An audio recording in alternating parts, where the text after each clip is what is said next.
नंद जी के घर लाला भयो है। अब भैया आज की कथा ब्रजभाषा में होएगी तो आप सब लोग समझ लियो, अपने आप जाको नहीं समझ में आवे बगल वाले से पूछ लियो। नंद बाबा के घर लाला भयो है। अब कल तो आप लोग खड़े हो गए, आपने सुना ही नहीं आगे का प्रसंग, तो हम वहीं से शुरू करते हैं। वसुदेव जी ठाकुर जी को लेकर के गोकुल आए, सब सोए गहरी निद्रा में। यशोदा मैया के बगल में नेक सी बालिका सोई है। वसुदेव जी चुपचाप गए, लाला को सुवाए के लाली को लेकर के कंस के पास गए। बालिका को लेकर के जैसे ही गए, हथकड़ियां लग गई, पैरों में बेड़ियां लग गई, सारे दरबान भी उठ गए। यहां इस बात का मतलब क्या है? ठाकुर जी कौन है? ठाकुर जी हैं पर ब्रह्म। और ये बालिका कौन है? ये बालिका है माया। जब आप परब्रह्म के आश्रय में जाते हैं तो बंधन आपको नहीं छोड़ने पड़ते, बंधन आपका त्याग करते हैं। बहुत सावधानी से सुनिएगा। लोग ठाकुर जी की भक्ति में बंधन का बहाना लगाते हैं। कथा में क्यों नहीं आ सकते? हमको इतने काम है। आप वृंदावन क्यों नहीं आ सकते? ऐसे ऐसे संसार के, परिवार के सारे बंधन बताते हैं लोग। ठीक है, सबके अपने अपने बंधन हैं, पर हमारी एक बात सुनिएगा। आप बंधन छूटने की प्रतीक्षा मत किया करो ठाकुर जी की शरण में आने से पहले। आप बंधन सहित ठाकुर जी के पास जाओ। बंधन छोड़ने की जिम्मेवारी ठाकुर जी की है, बंधन छुड़वाने की जिम्मेवारी ठाकुर जी की है। आप जाओ। तो हमारे मध्य प्रदेश में ओरछा स्थान है, तो ओरछा में एक ठाकुर जी के परम भक्त हुए, सब लोग शायद नाम जानते होंगे, श्री हरिराम व्यास। हरिराम व्यास जी हमारे वृंदावन के सबसे ज्यादा यश को गाया है हरिराम व्यास जी ने। ओरछा के राजा मधुकर शाह के गुरुदेव श्री हरिराम व्यास। अब हरिराम व्यास जी का चरित्र तो बहुत बड़ा है, पर मैं सूक्ष्म में कह दूं कि उनको साक्षात महादेव ने प्रकट होकर के कहा कि व्यास जी आप विद्वान इसलिए नहीं बने हो कि आप असहाय लोगों को हराते रहो। वो अपनी विद्वत्ता से सबको हराते थे। महादेव ने कहा कि आप तो विशाखा जी का अवतार हो, आप ठाकुर जी की निज सहचरी हो, आप तो जाओ और जाकर के वृंदावन के यश का गुणगान करो। बंधु एक बात हमारी सुनेंगे ध्यान से।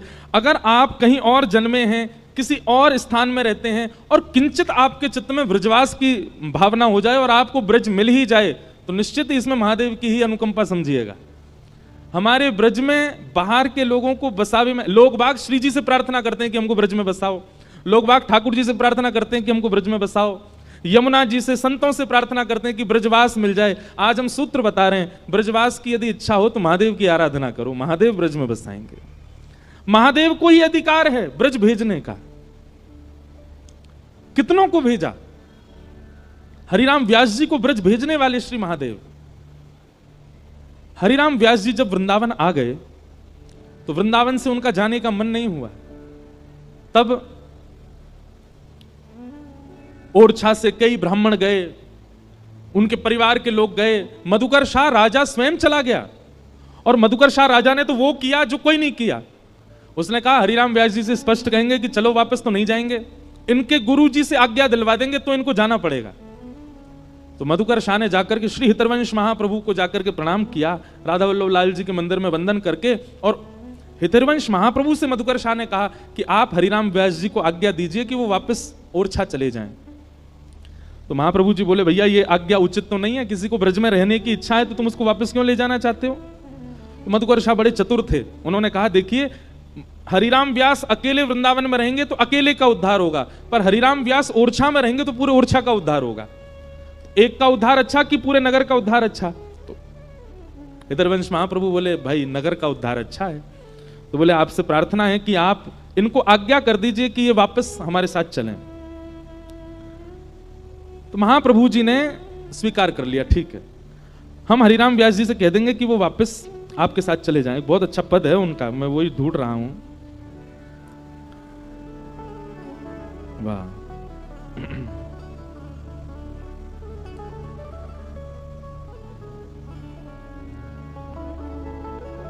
हितरवंश महाप्रभु जी ने यह विचार कर लिया कि आज हरिराम व्यास जी आएंगे तो हम उनको आज्ञा कर देंगे तुम वृंदावन छोड़ करके वापस ओरछा चले जाओ।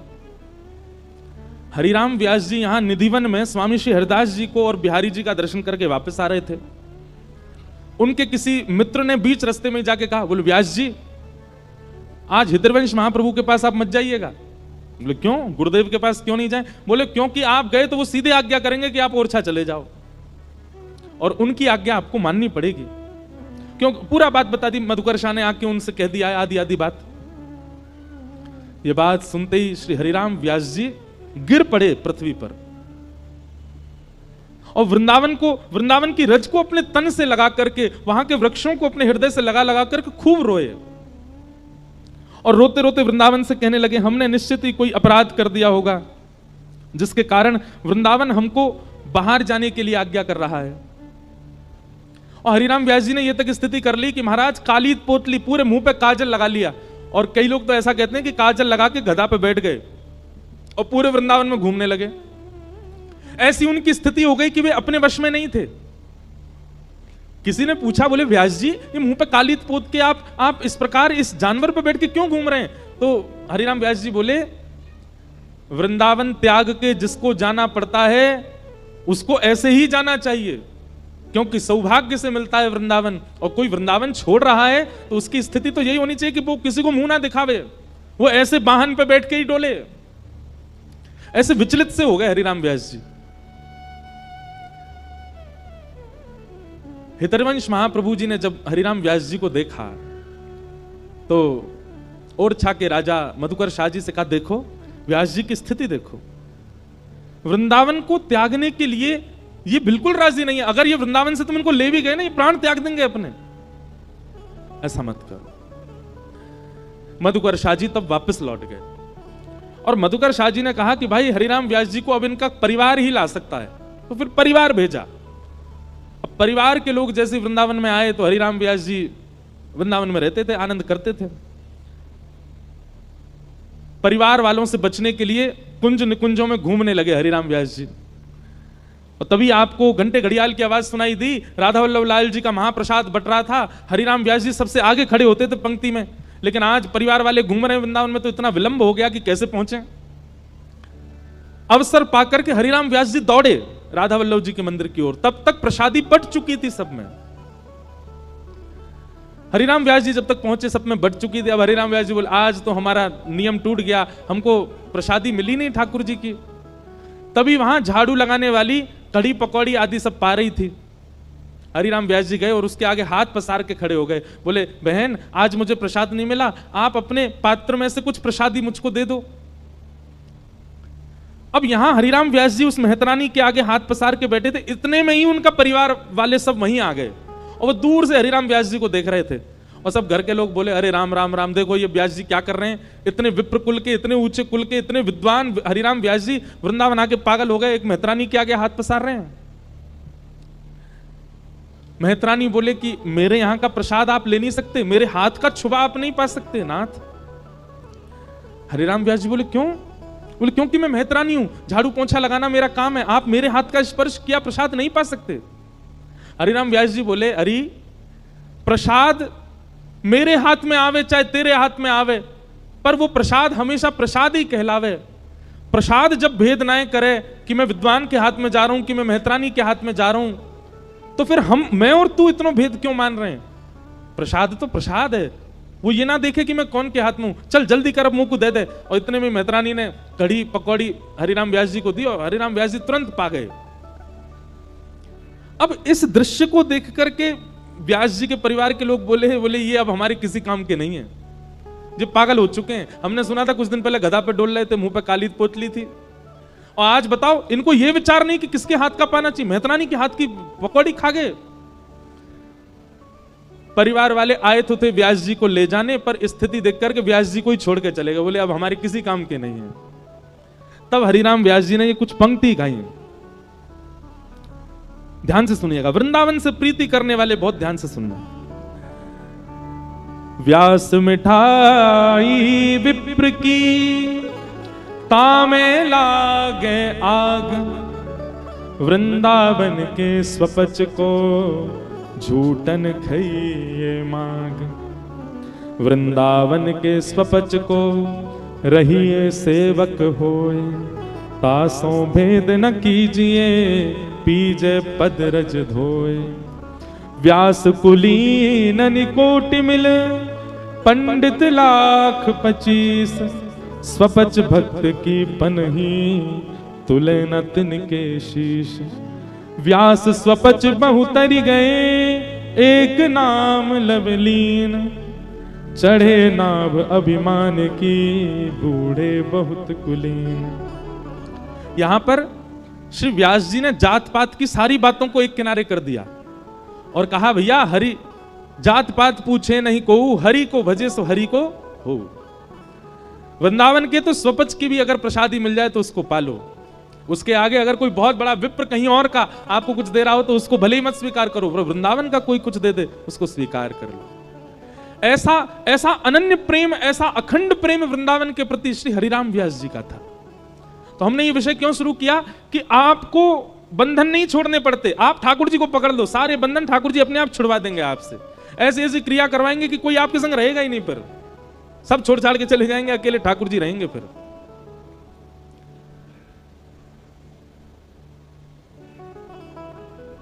पूरे ब्रजमंडल में अब सबन को लगवे लगी कि नंद बाबा के लाला होएगो। और आज सवेरे नंदा सुनंदा ने जैसे ही जाए करके देखी यशोदा मैया के बगल में नेक सो नीलमणि जैसो लाला सोयो है। आहा, पूरे ब्रजमंडल में हल्ला कर दियो, है गयो है गयो है गयो है गयो। रास्ता में रोक रोक के सब पूछे कहां भयो? बोले अब तो है गयो। बोले भयो कहा? बोले है गयो। सब नंदा सुनंदा के पीछे दौड़ रहे हैं, कहां भयो कहां भयो कहां भयो। नंदा सुनंदा दौड़ी दौड़ी नंद भवन की गौशाला में गई और गौशाला में जाकर के नंद बाबा से बोली, बाबा है गयो है गयो है गयो है गयो। बाबा बोले कहां भयो? बोले आपने इतने ब्रजवासी जमाए, यमुना जी की सेवा करी, ब्राह्मणन को इतना प्रसन्न कियो, इन सबन के फलस्वरूप आपके घर नीलमणि जैसो लाला भयो है। यह बात सुनकर के नंद बाबा अति प्रसन्न हो गए। खूब ब्राह्मणों को दान दिया, ब्रजवासियों को दान दिया, गैयाओं का पूजन किया। लाला से अभी तक मिले नहीं है नंद बाबा, पहले गए ब्राह्मणों के पास, उनको दान करके आए, ब्रजवासियों को बहु सामग्री लुटा के आए, यमुना जी का पूजन किया, गैया का पूजन किया, तब जाकर के लाला से मिले। सब ब्रजवासियों को जैसे ही पता चला, सब ने जाकर के नंद भवन को घेर लिया। सब गा रहे हैं, हो जुग जुग जीवेरी यशोदा मैया तेरो ललना, जुग जुग जीवेरी यशोदा मैया तेरो ललना। अरे जुग जुग जीवेरी यशोदा मैया तेरो ललना, जुग जीवेरी यशोदा मैया तेरो ललना। अरे हाँ तेरो ललना नंद रानी तेरो ललना,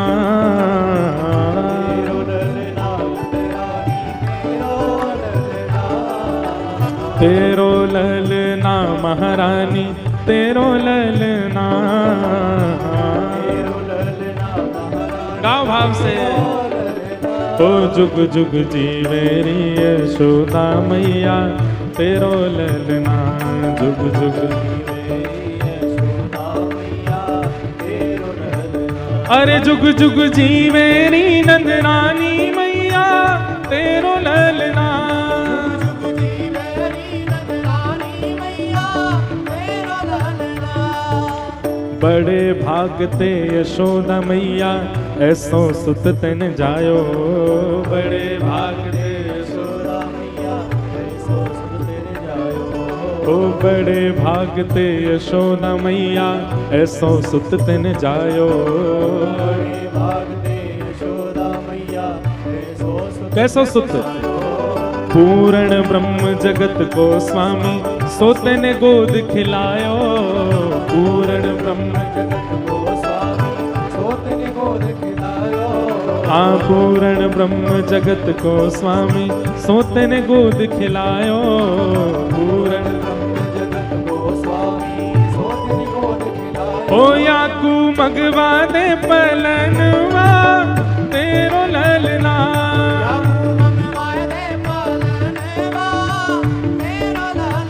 अरे जुग जुग जीवेरी यशोदा मैया तेरो ललना, जुग जुग जीवेरी यशोदा बलनंद के लाला की।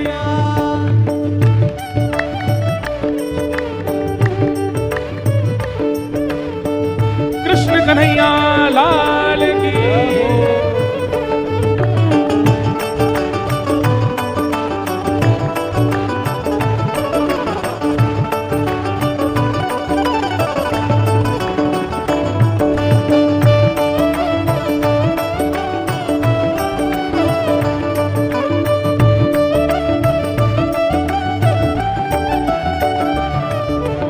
ये बात बताते बताते मेरे रोंगटे खड़े होते हैं कभी कभी कि ब्रजमंडल में ऐसा हमारे आपके जैसा उत्सव नहीं हुआ है। ब्रजवासी नाच रहे हैं, गा रहे हैं, उत्सव मना रहे हैं, उन्होंने लाला को देखा ही नहीं है अभी भी, फिर भी नाच रहे हैं, अपने घर सजा रहे हैं, एक दूसरे के कंधे पर चढ़ चढ़ के उछल उछल के कह रहे हैं बधाई हो बधाई हो। मानो ऐसे उत्सव मना रहे हैं कि जैसे ये लाला के सगे भैया हों, लाला के सगे चाचा हों, लाला के सगे संबंधी हों। दूर दूर तक संबंध नहीं है, लेकिन फिर भी इतना उत्साह ब्रजवासियों में भरा है, सब नाच रहे हैं। भागवत जी में वर्णन है, अवाद्यंत विचित्राणी वादित्राणी महोत्सवे। बोले जितने वाद्य हैं ना, तबला ढोलक ढोल नगाड़े, ये सब तो 6-7 दिन बजे, पर उत्सव तो चल ही रहा है। 6-7 दिन बाद इन सब के ये सब फूटने लगे। तो बोले फिर ब्रजवासी उत्सव कैसे मना रहे हैं? तो व्यास जी वर्णन करते हैं, अवाद्यंत विचित्राणी, कोई अपने मुंह को फुला करके मुंह से आवाज निकाल रहा है, कोई आवाज निकलने वाली कोई भी सामग्री मिल जाए उसी को बजा रहे हैं, बिना बाल वाला कोई आ जाए तो उसके सिर को ही बजा रहे हैं, कोई किसी के पेट को ही बजा रहे हैं, बस उत्सव मना रहे हैं, सब नाच रहे हैं गा रहे हैं। और सब कहा कह रहे हैं भैया बोरो मत मैयो, नंद बाबा के लाला भयो है तो को भी बधाई हो, तेरो पेट धन्य है जाए को नहीं कि यहाँ पे ढोलक बजवा ले। मोटे मोटे पेट वाले भी अपने ढोलक बजवा रहे हैं, कोई सिर पे बजवा रहा है, कोई अपने हाथों से विचित्र विचित्र वाद्य बजा करके सब नाच रहे हैं। सब ब्रजवासी कह रहे हैं हे यशोदा मैया, धन्य घड़ी जब होए यशोदा मैया कह के बोले।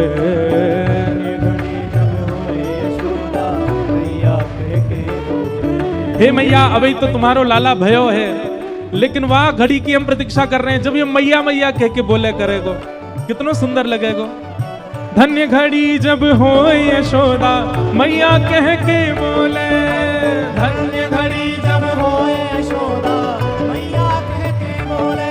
हाँ धन्य घड़ी जब होए यशोदा मैया कह के बोले, धन्य घड़ी जब होए यशोदा मैया कह के बोले। और नूपुर बांध दो चरणन में घुटमन घुटमन डोले, नूपुर बांध दो चरणन में घुटमन घुटमन डोले। हाँ नूपुर बांध दो चरणन में घुटमन घुटमन डोले, नूपुर बांध दो चरणन में घुटमन। और वो पकड़े बाबा की उंगरिया तेरो ललना, पकड़े बाबा की हाँ पकड़े बाबा की उंगलियां तेरो ललना, पकड़े बाबा की उंगलियां तेरो ललना। अरे जुग जुग जी मेरी यशोदा मैया तेरो ललना, जुग जुग जी मेरी यशोदा मैया तेरो ललना। अरे हाँ तेरो ललना नंद रानी तेरो ललना,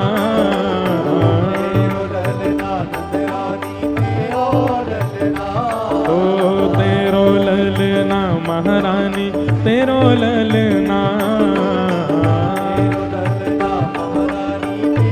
जय हो जुग जुग जी मेरी यशोदा मैया तेरो ललना, जुग जुग जी मेरी यशोदा मैया तेरो ललना। हाँ जुग जुग जी मेरी नंदरानी मैया तेरो ललना, जुग जुग जी मेरी यशोदा मैया तेरो ललना। हे नंद घरा नंद भयो, कन्हैया लाल की, नंद घरा नंद भयो, कन्हैया लाल की। श्री यशोदा के लाला भयो, कन्हैया लाल की। हे जग प्रतिपाल भयो, कन्हैया लाल की। प्यारो राधा रमण लाल भयो, कन्हैया लाल की। प्यारो राधा वल्लभ लाल भयो, कन्हैया लाल की। हे नंद घरा नंद भयो, कन्हैया लाल की। हे नंद घरा नंद भयो, कन्हैया लाल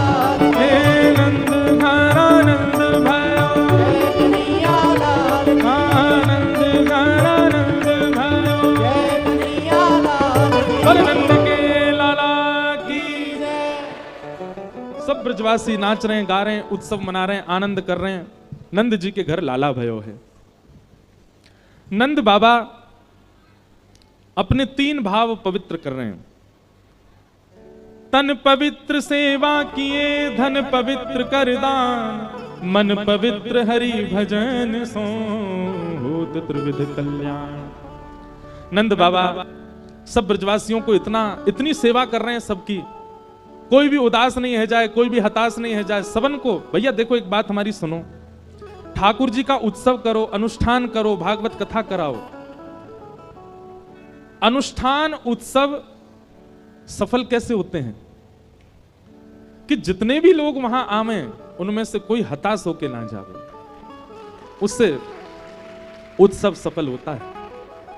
कोई निराश होके ना जावे। कई बार बड़े उत्सव होते हैं, बड़ी कथाएं होती, बहुत लोग उदास भी हो जाते हैं, पर यह उत्सव और आयोजन करवाने वालों की जिम्मेवारी होती है कि कोई उदास ना जावे, सबको हम संभालें। आप भले ही जितने दिन उत्सव होता है उतने दिन दीन बन के रहो, सबके आगे हाथ जोड़ के रहो, पर किसी को हताश उदास मत होने दो। और ये बात हम नहीं कह रहे हैं, स्वयं भगवान गीता में कहते हैं कि उत्सव में 5 काम नहीं होने चाहिए जिससे उत्सव तामसी हो जाता है।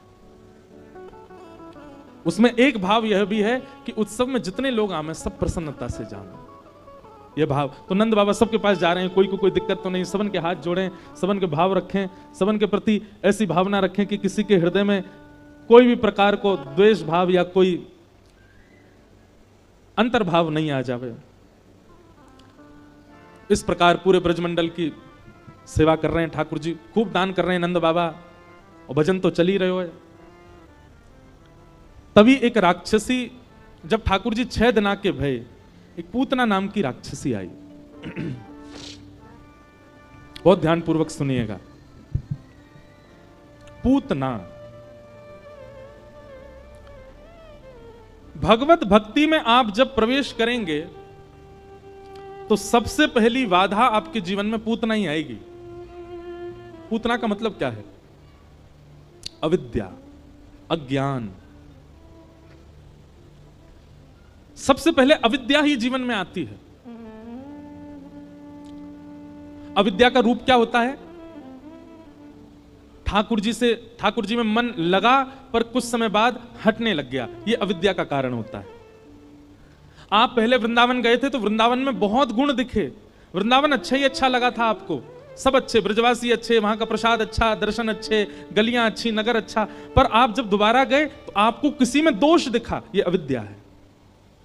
आप पहले कथा सुनते थे, आपका खूब मन लगता था, पर अब आप धीरे धीरे ज्यादा सुनने लग गए तो अब आपको व्यास जी में भी कमी लगती है, अब आपको व्यवस्थाओं में भी कमी लगती है, अब आपको कहीं ना कहीं किसी में, मतलब सीधी बात, भगवत संबंधी कार्यों में जैसे ही दोष दिखने लग जाए समझ जाओ कि आपके ऊपर पूतना का आक्रमण हो गया है, अविद्या। इससे बचो। अविद्या से बचने का एक ही उपाय है, क्या? आप जो सत्संग श्रवण करते हैं उसका बहुत चिंतन किया करो, क्योंकि चिंतन जो होता है ना, वो चिंतन ही सुनी हुई बातों को, सुने हुए कथा को, वह उसका निचोड़ निकाल करके आपके चित्त में व्यवस्थित करता है, जिससे अविद्या रूपी ये जो वायरस हैं, ये सब आपका स्पर्श नहीं कर पाते। भाई औषधि तो आप ले रहे हो, 7 दिन कथा सुन रहे हो, उसका मतलब औषधि लेना, 7 दिन बाद इस कथा का चिंतन करना मतलब परहेज करना। कोई व्यक्ति औषधि लेता है लेकिन परहेज नहीं करता, ठीक हो जाएगा? वो नहीं हो सकता, परहेज आवश्यक है। आपको डायबिटीज बता दी डॉक्टर ने, दवाइयां दे दी, सुबह खाने से पहले, दोपहर भोजन के बाद, रात्रि सोने से पहले, जो भी हो। आपने 6 महीने दवाई ली, उसके बाद शुगर चेक किया 300 पार। डॉक्टर बोला दवाई लेते थे? बोले मैंने पत्ते खत्म कर दिए कितने सारे, रोज खाता था। फिर ठीक क्यों नहीं हुए? अपना भोजन प्रसाद बताओ कैसे करते थे? बोले सुबह उठते ही हम पराठे खाते थे, दोपहर राजभोग पाने जाते थे, उसमें जलेबी खाते थे, रात्रि सोने से पहले बढ़िया खांड की मिश्री का दूध पीते थे। डॉक्टर बोले भैया तू लाख दवाई ले, कुछ नहीं होना। क्यों? परहेज नहीं है। कथा सुनना औषधि लेने के समान है, पर कथा का चिंतन करना, निरुध्यासन करना, उस पर थोड़ा विचार करना कि व्यास जी जो कह रहे हैं उसका तात्पर्य क्या है, यह परहेज के समान है। बिना परहेज के औषधि काम नहीं करेगी। नहीं, कभी कभी मन में आता है, इतने लोग कथा में आते हैं, सबको ठाकुर जी क्यों नहीं मिल जाते? क्योंकि औषधि ले रहे हैं, परहेज नहीं कर रहे हैं। परहेज करो। तो पूतना से बचने का एक ही तरीका है, औषधि तो लीजिए पर उसका चिंतन भी करिए। तत्श्रवणवन प्रपठन विचारण परो भक्त्या विमुच्चेन्नर। बिना विचार किए लाभ नहीं मिलेगा।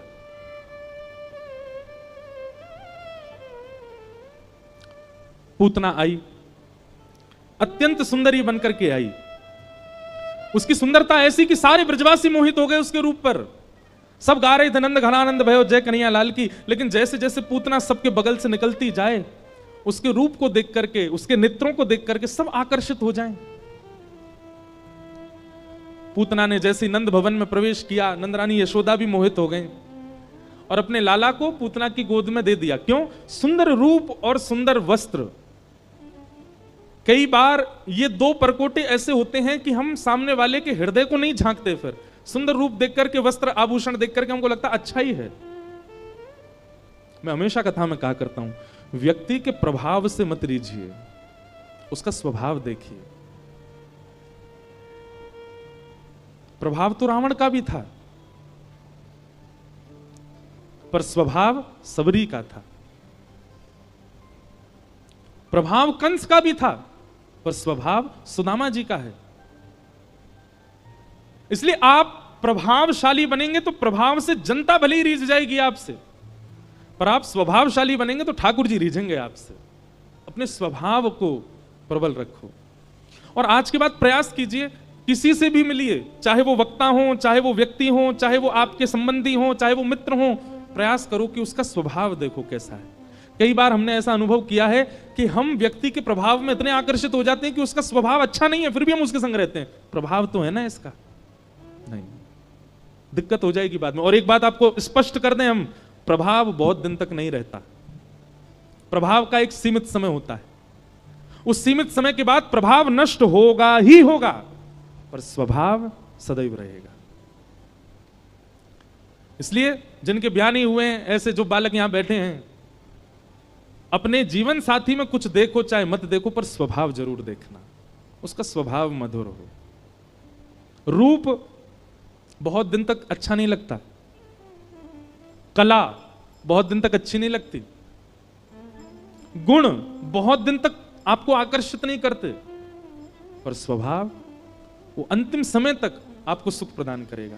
तो चाहे मित्र बनाओ, चाहे जीवन साथी बनाओ, और हम एक बात स्पष्ट कर दें, चाहे गुरु बनाओ, प्रभाव देख करके नहीं, स्वभाव देख के। अच्छा, अब दूसरी बात, हम पे एक प्रश्न बहुत आता है, कई लोगों का मन है दीक्षा लेनी है पर हम नहीं देते। हमने नियम, बहुत सारी बातें कही हैं इतनी कथाओं में कि हमारा मन है कि हमसे दिशा ले लो आप, हम दिशा दे रहे हैं। और जिस दिन दिशा पर आप चलने लगोगे, दीक्षा वास्तविक में दिशा ही दीक्षा है। वो दीक्षा किस काम की कि आपने गुरु मंत्र तो ले लिया, किसी को गुरु तो बना लिया, पर दिशा नहीं ले पाए उससे। इसलिए हम पहले दिशा देने का ही काम कर रहे हैं, हमारी दिशा ही दीक्षा है। पर अब गुरुजनों की बहुत आज्ञा है और पूज्य पिताजी महाराज का भी बहुत प्रेशर है, तो अगले वर्ष तक हम प्रयास करेंगे कि हम दें, पर उसमें भी हम आपसे फिर कहेंगे दिशा प्रधान है। सबकी कथा सुनो, सबसे ग्रहण करो, सब कुछ ना कुछ देते हैं, दिशा ग्रहण करो। तो जीवन में किसी को भी स्थान प्रदान करो, उसका प्रभाव नहीं, स्वभाव देख करके। पूतना प्रभावशाली बनकर के आई है, ऐसा रूप, गजगामनी चाल, अरे कहां तक कहें, कई ब्रजवासी दौड़े दौड़े गए, ए मैया तू बहुत दिनाते पीछे पड़ रही, ब्याह कर ले, ब्याह कर ले, करा दे मेरो ब्याह। कौन ते करेगो? वो आ रही, क्या बातें करा दे, देखियो मैया कितनी सुंदर लग रही है। अरे ब्रजवासियों की छोड़ो, पूतना जब नंद भवन में गई है तो यशोदा मैया के भी चित्त में ये भाव आ गया, इतनी सुंदर, अरे विधाता, या तो तेने मेरो लाला कछु साल पहले भेज दिया हो, तो या ये छोरी कछु साल बाद आती तो यही तो ब्याह कराती अपने लाला को, इतनी सुंदर है। ठाकुर जी कह रहे हैं मैया रुक जा, अभी तेरे बहू को रूप दिखाऊं। यशोदा मैया बोली आओ बहन, कहां से आई हो? पूतना बोली पास के गांव से आई हूं, आपके लाला की हैवे की खबर जाने, मैंने सोची ना कि थोड़ा आपको बधाई दे आऊं। हाँ हाँ तुम्हारा ही लाला है, गोद में दे दिए ठाकुर जी। यशोदा मैया किसी कार्य से बाहर चली गई, इतना विश्वास अटूट हो गया उसके रूप पर कि ये अच्छी ही होगी। पूतना ने गोद में ठाकुर जी को लिया। अब यहां पर आश्चर्य की बात क्या, जिसके रूप पर सब मोहित हो गए, जिसके रूप को देखकर के सब आकृष्ट हो गए,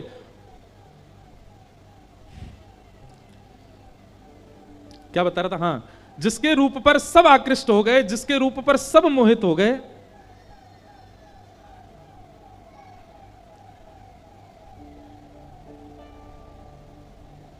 उसको ठाकुर जी ने नहीं देखा।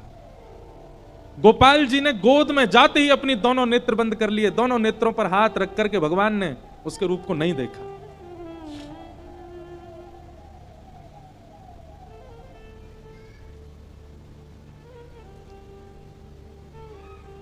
कितना बड़ा दुर्भाग्य है पूतना का। पूरे विश्व को प्रभावित कर लिया लेकिन विश्व रचयिता को प्रभावित नहीं कर पाई। भैया आपने घर के सारे नौकर चाकर प्रभावित कर लिए पर घर का मालिक आपसे प्रभावित नहीं है तो उस घर में कभी प्रवेश नहीं मिल पाएगा।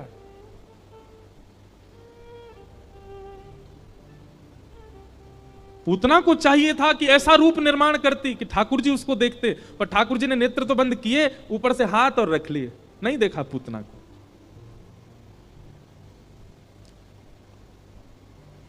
हम इस बात पर कहते हैं कि भाई कभी भी ठाकुर जी के सामने जाओ, पूतना बन के मत जाना। पूतना बन के मतलब ठाकुर जी ने पूतना को नहीं देखा, इसके पीछे हमारे संत जन कई कारण बताते हैं, कई साधन बताते हैं, और उन कई कारणों में एक विशिष्ट कारण है।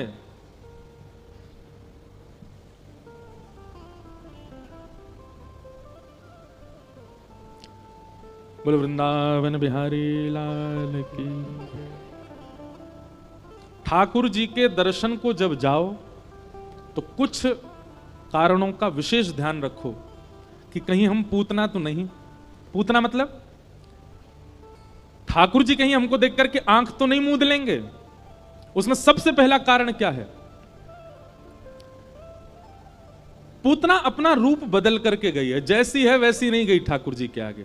उसका वास्तविक रूप तो क्रूरता है, उसका वास्तविक रूप तो वो राक्षसी है, उसका वास्तविक रूप तो वो बाल घातनी है, उसका वास्तविक रूप ऐसा नहीं है जैसा वो बना करके गई है ठाकुर जी के आगे। इसलिए ठाकुर जी ने नहीं देखा क्योंकि अपनी वास्तविकता में नहीं आई है, छुपा करके आई है स्वयं को। तो भैया कभी भी ठाकुर जी के सामने जाओ तो एक बात को ध्यान रखियो, दुनिया के आगे कितने रूप बनाए लो, दुनिया के आगे कितने सहज सरल सुंदर बनने को प्रयास करो, पर जब वृंदावन जाओ, ठाकुर जी के सन्मुख जाओ तो जैसे हो वैसे जाओ। जो वास्तविकता है उस वास्तविकता को लेकर के जाओ। सूरदास जी की पंक्ति मुझे बहुत प्रिय लगती है। सूरदास गा रहे हैं, दोबारा सुनिए, कौन गा रहे हैं? सूरदास, जिनको साक्षात भगवान दर्शन देते थे। कौन कुटिल खल कामी मौसम, कौन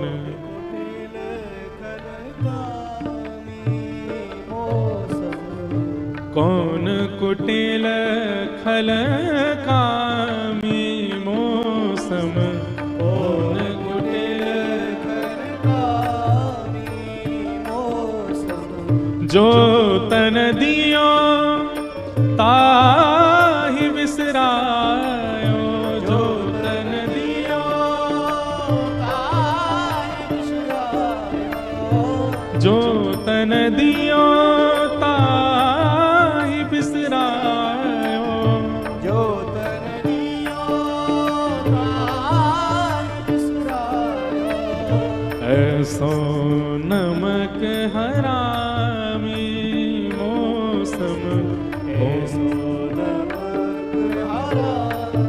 ये सूरदास जी कह रहे हैं, जो इतने बड़े प्रबल भक्त हैं ठाकुर जी के कि ठाकुर जी प्रत्यक्ष दर्शन देते हैं जिनको, बिना नेत्रों के जो ठाकुर जी की प्रत्यक्ष लीला का अनुभव कर लेते हैं, उन सूरदास जी की वाणी है कि कौन कुटिल खलकामी मौसम। तो हम लोग तो जाने कहां ही पड़े होंगे, हम लोग तो जाने किसी स्थिति में होंगे। भैया ये संसार सबसे बड़ी पूतना है, यहां हर व्यक्ति पूतना बना घूम रहा है। अंदर से कुछ है, स्वभाव कुछ कह रहा है, मन में विचारधारा कुछ है, पर बाहर से ऐसा दिखा करके चल रहे हैं कि नहीं हम तो परम पवित्र हैं, हम तो परम श्रेष्ठ हैं, हम तो परम शुद्ध हैं। और क्षमा कीजिएगा, ठाकुर जी को जो जो गुण बहुत अप्रिय लगते हैं उनमें से एक अवगुण यह भी है कि व्यक्ति है कुछ पर दिखाता कुछ चल रहा है संसार को। कौन कुटिल खलकामी मौसम, कौन कुटिल खलकामी मौसम, कौन कुटिल खलकामी मौसम, कौन कुटिल खलकामी। ठाकुर जी को जो अवगुण अत्यंत अप्रिय हैं, जिनके कारण भक्त सदा ठाकुर जी से विमुख रहता है, उनमें कुछ अवगुणों में एक अवगुण यह भी है, क्या कि व्यक्ति अपने स्वभाव से कुछ है पर बाह्य एक बहलूपिया बना घूम रहा है। और आजकल ऐसे लोगों की तादाद बहुत ज्यादा हो गई है संसार में। संसार भले ही रीझ जाए ऐसों से, पर ठाकुर जी नहीं रीझते। पूतना का पहला गुण जिसके कारण ठाकुर जी ने उसको नहीं देखा वो यही है कि वो राक्षसी है पर भक्ता बनकर के आई है, परम सुंदरी बनकर के आई है। और दूसरा अवगुण, पूतना को ठाकुर जी ने क्यों नहीं देखा? पूतना आई, रूप बदल करके आई, पर आते ही उसने सबके मन में जो कृष्ण बैठे थे, सबके मन से कृष्ण हटा करके स्वयं को स्थापित कर दिया। समझ में आई बात? सब ब्रजवासी नाच गार कर रहे हैं, नंद घरानंद भयो जय कन्हैया लाल की, हाथी दिन, सब उत्सव मना रहे थे। लेकिन पूतना के आते क्या हुआ? सब उत्सव मनाना भूल गए, सब उसी की ओर देखने लगे, उसी की ओर आकृष्ट हो गए। ठाकुर जी कहते हैं दूसरा कारण जिस कारण से मैंने पूतना को नहीं देखा वो क्या है? वैष्णवों के चित्त से भक्ति भाव को नष्ट कराने की जो क्रिया करते हैं, ठाकुर जी कहते हैं मुझे अप्रिय है। इसलिए कम से कम आप इन दो भावों का विशेष ध्यान रखो। एक, दुनिया में कहीं भी जाओ, कितना भी मुखौटा पहन के जाओ, पर ठाकुर जी के सामने वास्तविकता में जाओ। दूसरी बात, दुनिया में सब जगह लोग आपसे पूछें, आपको देखें, आपके प्रति सबकी जय जयकार, पर जब ठाकुर जी के सन्मुख जाओ तो ऐसे जाओ कि किसी के भी चित्त में ठाकुर जी प्रकट हैं, वो ठाकुर जी कहीं अप्रकट ना हो जाएं, नहीं तो कहीं नेत्र मूंद ना लें ठाकुर जी। भैया हमें हरि प्रिय बनना है, ऐसा बनाना है स्वयं को कि हम ठाकुर जी के प्रिय बन सकें। पूतना को देख करके भगवान ने नेत्र बंद कर लिए। यशोदा मैया जैसे ही बाहर गई, पूतना ने अपनी गोद में ठाकुर जी को लिया, जैसे ही अपना पयोधर भगवान के मुख में दिया, भगवान ने पहले तो उसके विष को पिया, उसके पुण्यों को पिया, उसके पापों को पिया, उसके रसतत्वों को पिया। दुग्ध को पीते हुए भगवान ने प्राणी समम रोष समन्वितो पिबत, ठाकुर जी ने जैसे ही पूतना के प्राण पीने प्रारंभ किए, पूतना व्याकुल होने लगी, राक्षसी रूप में परिवर्तित होने लगी और विकराल विशाल रूप धारण कर लिया। सामुंच मुंचाल मित प्रभाषणी, अरे बालक छोड़, अरे बालक छोड़, चिल्लाने लगी पूतना। लेकिन गाढ़म कराभ्याम, ठाकुर जी ने इतना कसकर के उसके प्राणों को पकड़ा है कि पूर्ण जोर लगाने पर भी ठाकुर जी उससे दूर नहीं जा रहे हैं। अंत तो गत्वा, विशाल रूप धारण करके पूतना के प्राण निकल गए, प्राणों को ठाकुर जी ने पी लिया और पूतना का वध हुआ। बोलो पूतना मर्दन भगवान की जय। बंधुओं, भक्ति में सबसे पहली बाधा है पूतना, इससे बचो। अब ठाकुर जी ने पूतना को मार दियो, सब ब्रजवासी उनको जोर की आवाज आई, सब दौड़े दौड़े गए, जाकर के देखी महाराज विशाल विकराल राक्षसी पड़ी है, उसकी गोद, उसके ऊपर ठाकुर जी पयोधर पे लेटे। ब्रजवासी ने जाकर के ठाकुर जी को उतारो, लेकर के दौड़ करके गए और गौमूत्र से स्नान करा करके भगवान को गौ पुच्छ से झाड़ा दिया। लेकिन यहां पर समझने वाली बात यह है कि पूतना को मार करके ठाकुर जी ने वह गति प्रदान की जो माता यशोदा को कभी प्राप्त होनी चाहिए थी। पूतना लोक बालग्नि राक्षसी रुधिरासना जिघांक्षयापि हरये स्तनम दत्वाप्सद्गतिम। भगवान ने पूतना को वो गति प्रदान की, स्वर्ग दे देते चलता, वैकुंठ दे देते चलता, वैकुंठ में भी पंच मुक्ति दे देते चल जाता, लेकिन ठाकुर जी ने ये सब नहीं दिया। ठाकुर जी ने पूतना को वो गति प्रदान की जो माता यशोदा को मिलनी चाहिए थी। देवता हाथ जोड़ करके आकाश में खड़े हो गए, बोले नाथ आपको विष देकर के मारने आई पूतना को आपने इतनी श्रेष्ठ गति कैसे दे दी? अरे गति देने की भी एक सीमा होती है, वहां तक दे देते, आपने उसको मातृ गति प्रदान कर दी, क्यों? भगवान कहते हैं स्तनम दत्वाप सदगतिम। ठाकुर जी कहते हैं, बोले भैया कोई अस्त्र से मारता है, कोई शस्त्र से मारता है, कोई युद्ध करके मारता है, हमको पूतना का मारने का तरीका बहुत अच्छा लगा। बोले क्यों? बोले वात्सल्य भाव से मारने आई थी, इसलिए हमको बहुत अच्छा लगा, हमने उसको सदगति प्रदान कर दी और मातृगति प्रदान कर दी। आप इस बात से अनुमान लगाओ कि ठाकुर जी में दया की पराकाष्ठा कितनी अति है। कोई मारने वाले को इतनी श्रेष्ठ गति कैसे दे सकता है? पर ठाकुर जी ने दे दी।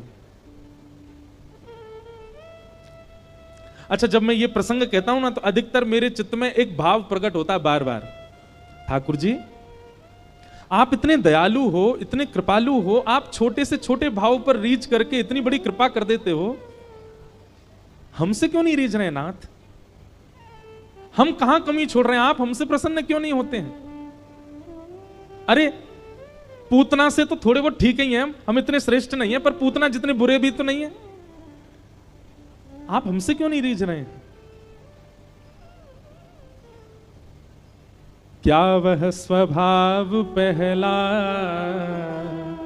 सरकार अब नहीं है? क्या वह स्वभाव पहला सरकार? मेरा बड़ा प्रिय भाव है।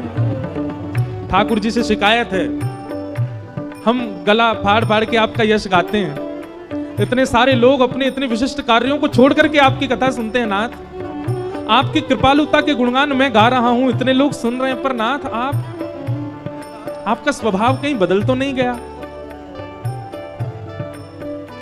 भैया देखो, ठाकुर जी अभी भी कृपालु हैं, अभी भी स्वभाव अच्छा ही है, पर कभी कभी ठाकुर जी से नेक लड़ाई कर ले करो। ठाकुर जी को नेक थोड़ा चढ़ करके नेक थोड़ी तेज आवाज में बोल दे करो, बोले लाल जी आप बदल गए हो, अब पहले जैसे नहीं हो आप। हमारे वृंदावन के श्री बिंदु जी महाराज का बहुत अच्छा भाव है। क्या वह स्वभाव पहला सरकार अब नहीं है? सब लोग का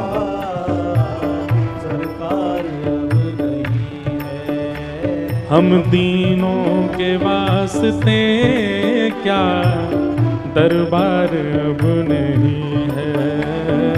दीनों के वास्ते क्या दरबार अब नहीं? सुन करके सब गाओ। क्या वह स्वभाव पहला सरकार अब नहीं है?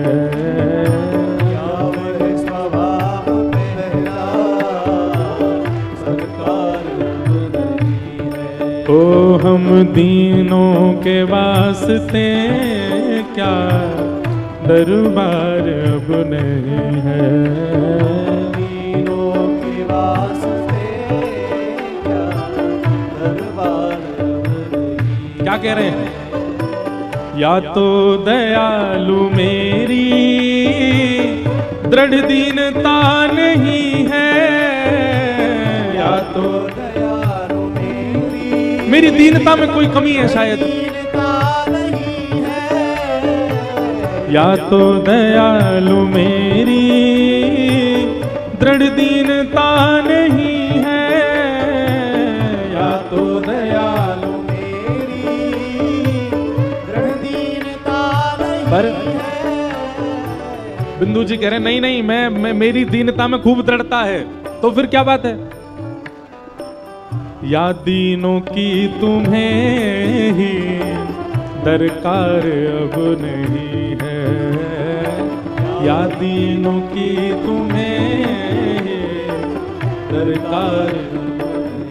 पाओ क्या वह स्वभाव पहला सरकार अब नहीं है, क्या वह स्वभाव पहला सरकार अब नहीं है। तो हम दीनों के वास्ते क्या दरबार अब नहीं है,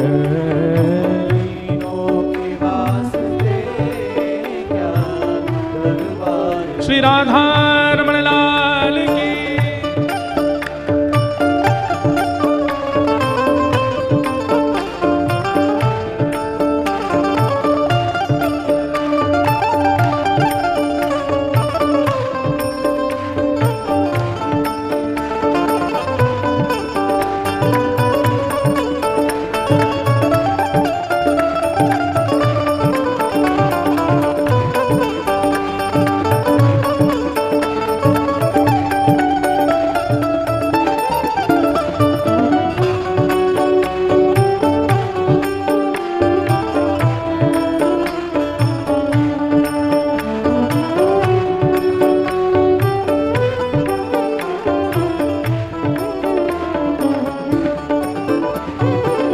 पाते थे जिस हृदय से आश्रय अनाथ लाखों, पाते थे जिस हृदय से आश्रय अनाथ लाखों, पाते थे जिस हृदय से आश्रय अनाथ लाखों, पाते थे जिस हृदय से आश्रय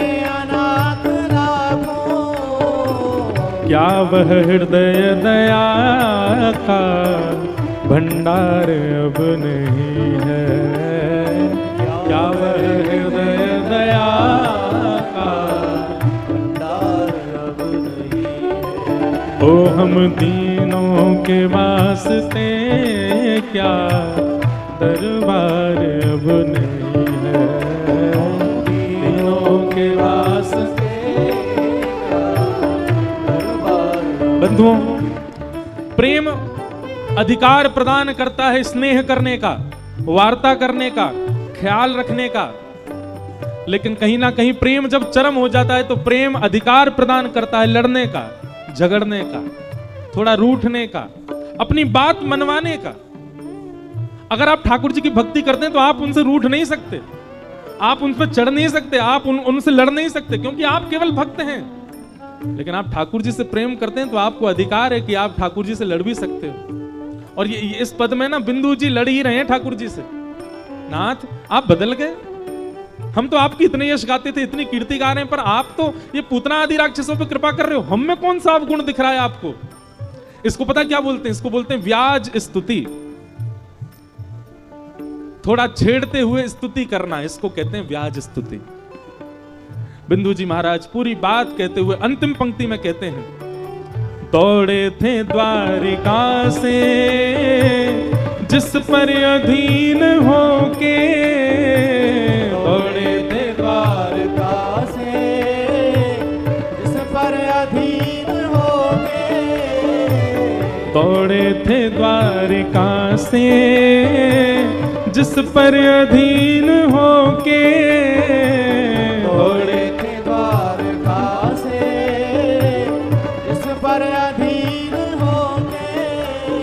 कब दौड़े थे ठाकुर जी? जब भरी सभा में द्रुपद सुता को निर्वस्त्र किया जा रहा था। ठाकुर जी चौसर खेल रहे हैं रुक्मणी जी के साथ, दौड़ पड़े तुरंत ही, वसन रूप भय श्याम, वस्त्र बनकर के आ गए ठाकुर जी। बिंदु जी महाराज कहते हैं, दौड़े थे द्वारिका से जिस पर अधीन होकर, नाथ उस अश्रु बिंदु से भी क्या प्यार अब नहीं है, उस अश्रु बिंदु से भी क्या द्रौपदी के नेत्रों के अश्रु बिंद टपक नहीं पाए थे तब तक ठाकुर जी वहां पहुंच गए। आज भी ना जाने कितने पांडव, कितनी द्रुपद सुता, कितने कितने विभीषण, कितने सूरदास आपको पुकार रहे हैं, नाथ आप क्यों नहीं आ रहे हैं? उस अश्रु बिंदु से भी क्या प्यार अब नहीं है, उस अश्रु बिंदु से भी क्या प्यार अब नहीं है। ओ क्या वह स्वभाव पहला सरकार अब नहीं है, क्या वह स्वभाव पहला सरकार अब नहीं है। ओ हम दीनों के वास्ते क्या दरबार अब नहीं है, दीनों के वास्ते क्या दरबार अब नहीं है। ओ क्या वह स्वभाव पहला सरकार अब नहीं है, क्या वह स्वभाव पहला सरकार बोलो वृंदावन बिहारी लाल की जय। तो पूतना पर ठाकुर जी ने ऐसी कृपा की कि उसको वो गति प्रदान की जो मां यशोदा को मिलनी चाहिए। क्यों?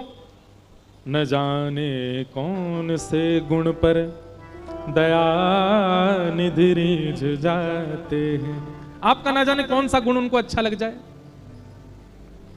सबरी बेर खिला रही हैं तो कहीं खट्टे तो नहीं है, तो चख करके दे रही हैं राम जी को, और राम जी वही खा रहे हैं जो चख करके दे रही हैं। क्यों? वो सबरी का भोलापन राम जी को भा रहा है।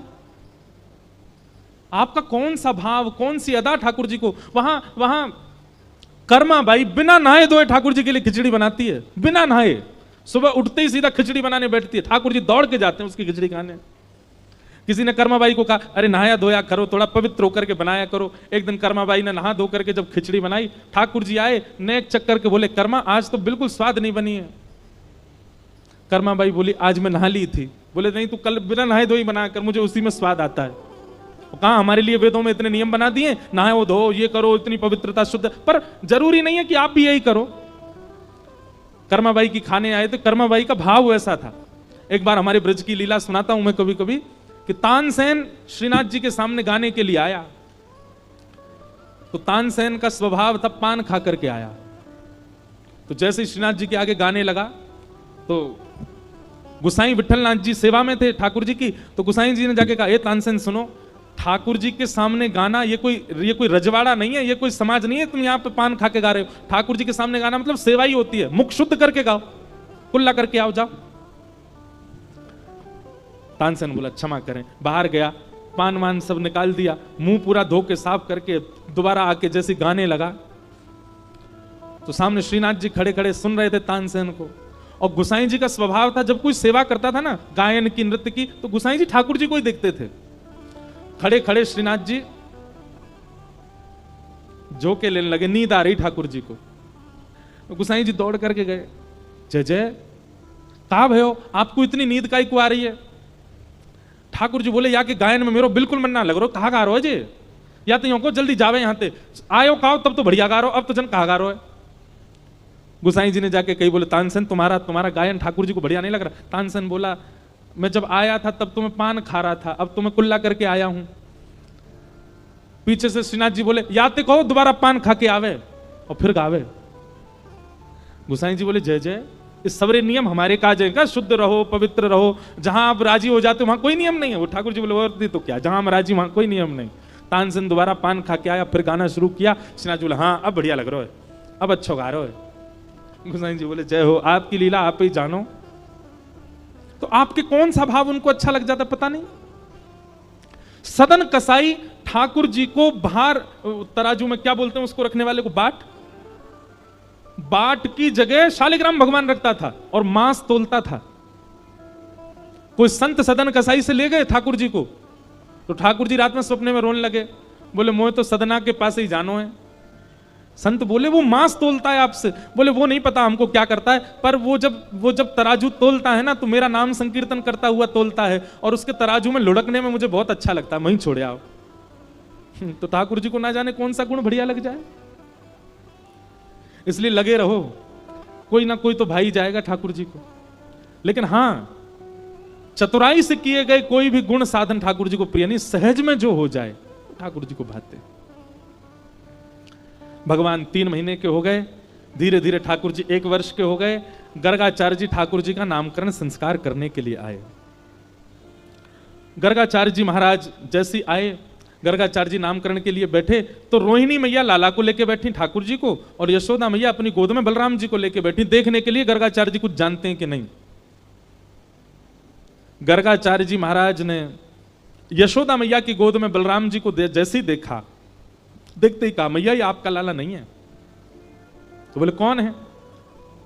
तो अयम ही रोहिणी पुत्रो रमयन सुहृदो गुणै आख्यास्यते राम इति बलाधिक्याद्वलम विदु। मैया ये रोहिणी के लाला है। यशोदा मैया बोली, हम तो आपकी परीक्षा ले रहे थे, आप तो सब जानते हैं। बोली, इस बालक का नाम मैं राम रखता हूं, पर बल की अधिकता होने के कारण पूरा विश्व इसको बलराम कह करके पुकारेगा। और रोहिणी मैया की गोद में बैठे हुए ठाकुर जी को जैसे ही देखा, गर्गाचार्य जी के नेत्र खुले रह गए, मुंह खुला रह गया, सांस रुक गई, हाथ वाथ सब ऐसे स्थिर हो गए मानो जैसे कोई शव, ऐसे शव के भांति हो गए। क्यों? देखते ही उन्होंने अपनी दिव्य दृष्टि से जैसे ही देखा, पता चल गया शंख चक्र गदा पद्मधारी साक्षात नारायण है ये तो। यशोदा मैया बोली, बाबा पधार गए क्या? जोर से हिलाया, बोले बाबा बाहर जाके पधारो, घर में काहे को पधार गए। थोड़ी देर बाद गर्गाचार्य जी के जब ध्यान टूटा, बोले मैया ये आपकी गोद में जो बालक बैठा है ये सामान्य बालक नहीं है, ये साधारण बालक नहीं है। ठाकुर जी छोटे से 1 साल के हैं और रोहिणी मैया की गोद में बैठे बैठे और घूर रहे हैं। गर्गाचार्य जी को बोले, मेरी पोल पट्टी खोलेगा सबरी, बोलना अभी जानते नहीं। ठाकुर जी ने गोद में बैठे बैठे इशारा किया, बोले मैया को नहीं बताओ मैं कौन हूं। गर्गाचार्य जी ने तुरंत नेत्र बंद किए। ठाकुर जी अंतस्थ में आ गए और अंतस्थ में आके बोले, हे गर्गाचार्य जी, आप सब जानते हैं, आप त्रिकालदर्शी हैं, पर मां को नहीं बताइए कि मैं परमात्मा हूं।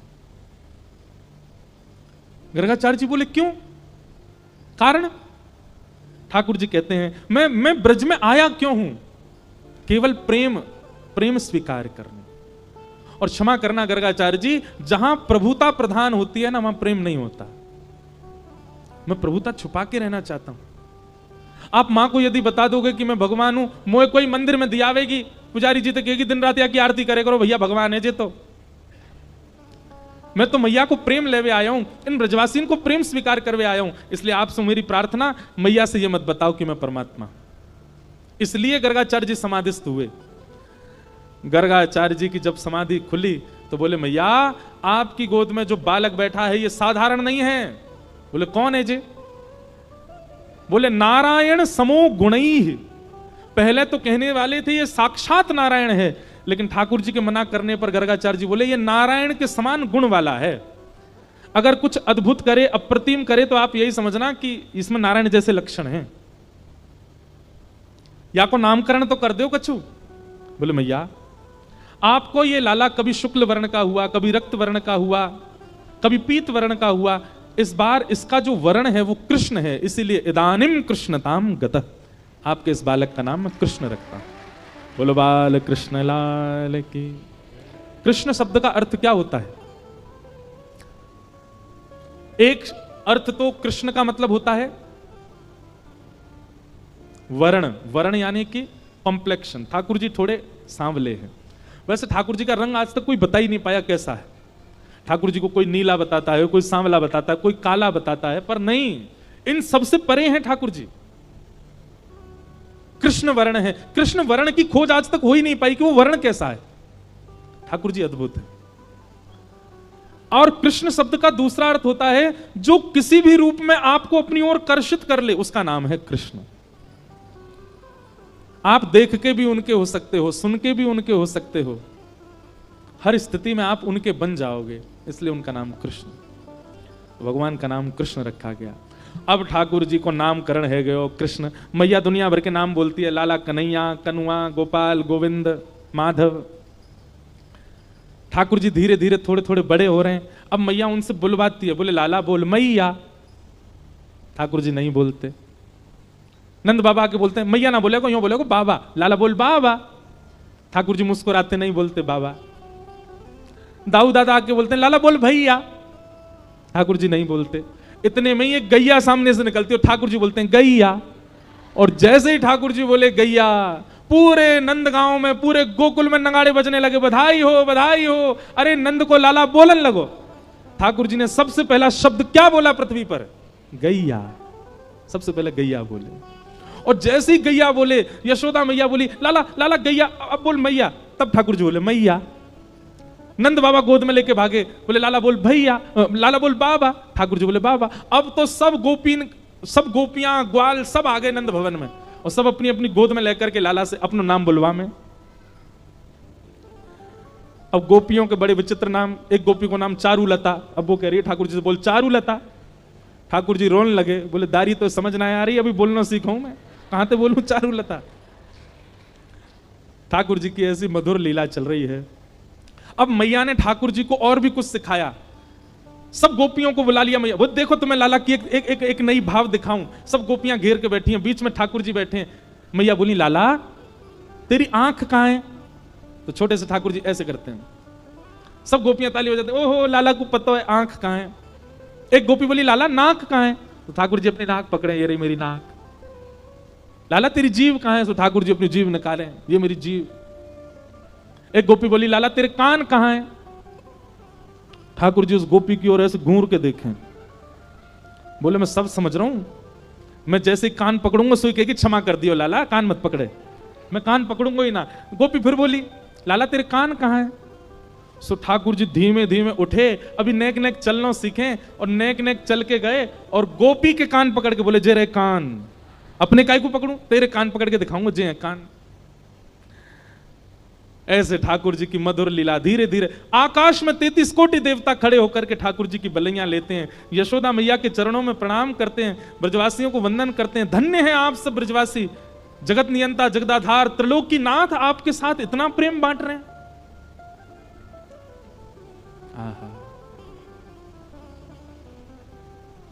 ठाकुर जी मधुर लीला करने लगे हैं। अब मैया उंगली पकड़ करके चलना सिखाती है, ठाकुर जी धीमे धीमे चरणों से चलते हैं। और एक बड़ी सुंदर लीला है कि ठाकुर जी अब चलना तो सीख गए, इतने में मैया दहली पार करवावे लगी लाला को, और दहली पे जाकर के ठाकुर जी को छोड़ दिया। बोले लाला अब मैं यहां पार आगे, तू आ जा। अब ठाकुर जी दहली पे चढ़ तो गए जैसे तैसे, लेकिन नेक्स्ट से ठाकुर जी से पल्लंग को अपने पांव उतारे नहीं जा रहे। ठाकुर जी जैसे दहली से लटकने लगे, सो इतनी गहरी है नीचे कि ठाकुर जी वहीं पर लद गए, लटक गए और जोर जोर से रोने लगे। यशोदा मैया बोली कहां भयो? बोले मैया जे दहली मोए मार रही है, मोए पार ना कर रही। इतने में ही नारद जी कहते हैं, बोले वाह, कहां वामन बनकर के बलि के यहां जाते हैं और 3 पग जमीन वरदान लेने के बहाने 2 पग से तीनों लोग नाप लेते हैं, और यहां इनसे यशोदा जी की दहली नहीं लागी जा रही है। श्रुतिम अपरे स्मृतिम अपरे भजन्तु भवभीता नीतिम अपरे अहम तु नंदम वृंदे यस्या लिंदे ब्रह्मवसिता। मैंने श्रुतियों में भगवान को खोजा, स्मृतियों में खोजा, ठाकुर जी मुझे कहीं नहीं मिले। तभी नारद जी कहते हैं अरे मिल गए मिल गए मिल गए, ठाकुर जी मिल गए। किसी ने पूछा कहां मिले? बोले नंद भवन की दहली पे लटके हुए मिले, वहां बैठे हैं ठाकुर जी। ये सब ठाकुर जी का प्रभाव नहीं है बंधुओं, ये सब ठाकुर जी का स्वभाव है। ठाकुर जी बहुत प्रभावशाली हैं, पर अपने प्रभाव को गौड़ करके ब्रजवासियों के संग प्रेम कर रहे हैं। ठाकुर जी के 2 दांत निकल आए हैं, यशोदा मैया ताल बजाती है और ठाकुर जी खूब नृत्य करते हैं। नाचे नंद लाल नचावे हर की मैया, नाचे नंद लाल नचावे हर की मैया, नाचे नंद लाल नचावे हर की मैया, नाचे नंद लाल नचावे हर की मैया, नचावे हर की मैया, नचावे यशोदा मैया, नचावे हर की मैया, नचावे यशोदा मैया, नचावे हर की मैया, नचावे यशोदा मैया, नचावे हर की मैया, नचावे भाव भाव से ओ नाचे नंदलाल नचावे हर की मैया,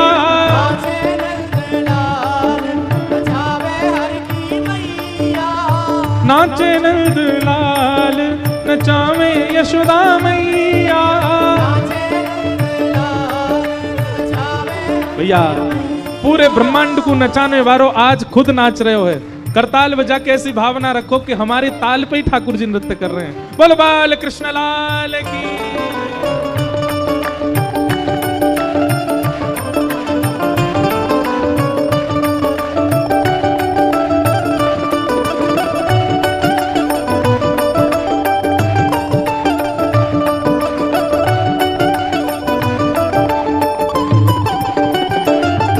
बोलो नंद के लाला की।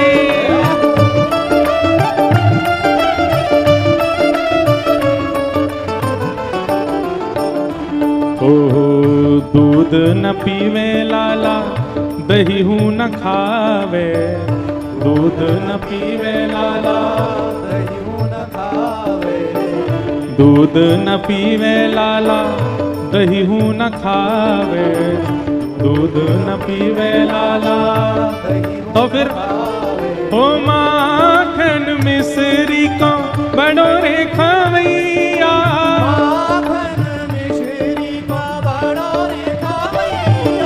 नाचे नंदलाल नचावे हर की मैया,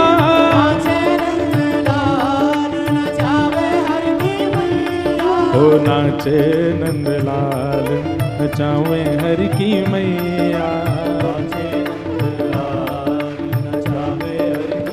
यशोदा मैया बता रही है सब गोपीन को, ज्यों ज्यों लाला बड़े हैं रहे उनके गुण लीला बता रही हैं। बोले अरे ना दूध पीवे ना दही खावे। अरे मैया तो फिर क्या खावे? बोले पूरे दिन माखन मिश्री खातो रे। अच्छा मैया और बताओ या के बारे में। यशोदा मैया कह रही हैं टोपी न पहरे लाला फेंटा न बांधे, टोपी न पहरे लाला फेंटा न बांधे, टोपी न पहरे लाला फेंटा न बांधे, टोपी न पहरे लाला फेंटा न बांधे। टोपी भी ना पहने फेंटाऊ ना बांधे फिर खा करे। ओ मोर मुकुट को है बड़ो रे पहरैया, मोर मुकुट को है बड़ो रे पहरैया, ओ नाचे नंदलाल नचावे हर की मैया,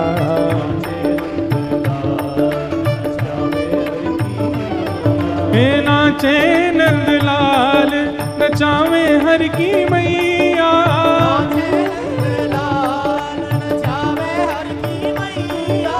नाचे नंदलाल नचावे हर की मैया। श्री राधा रमण लाल की।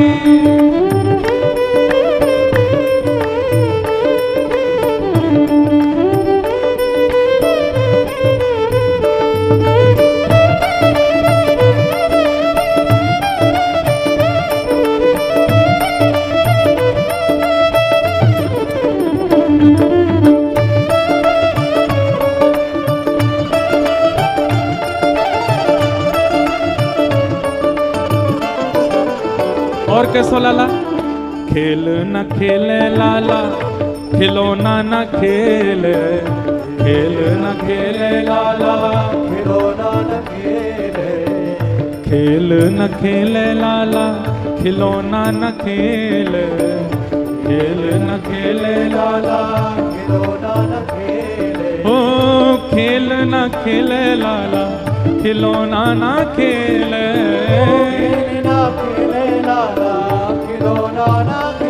कोई खेल भी ना खेले खिलौना ना खेले। मैया कैसो लाला तुम्हारो तो कहा करे।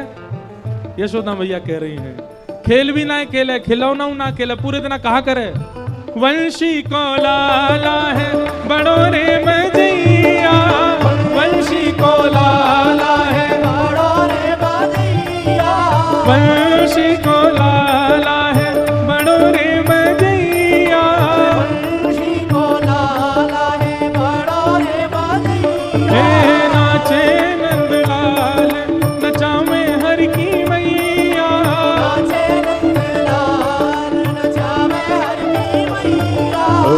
नाचे नंदलाल नचाओ हर की मैया।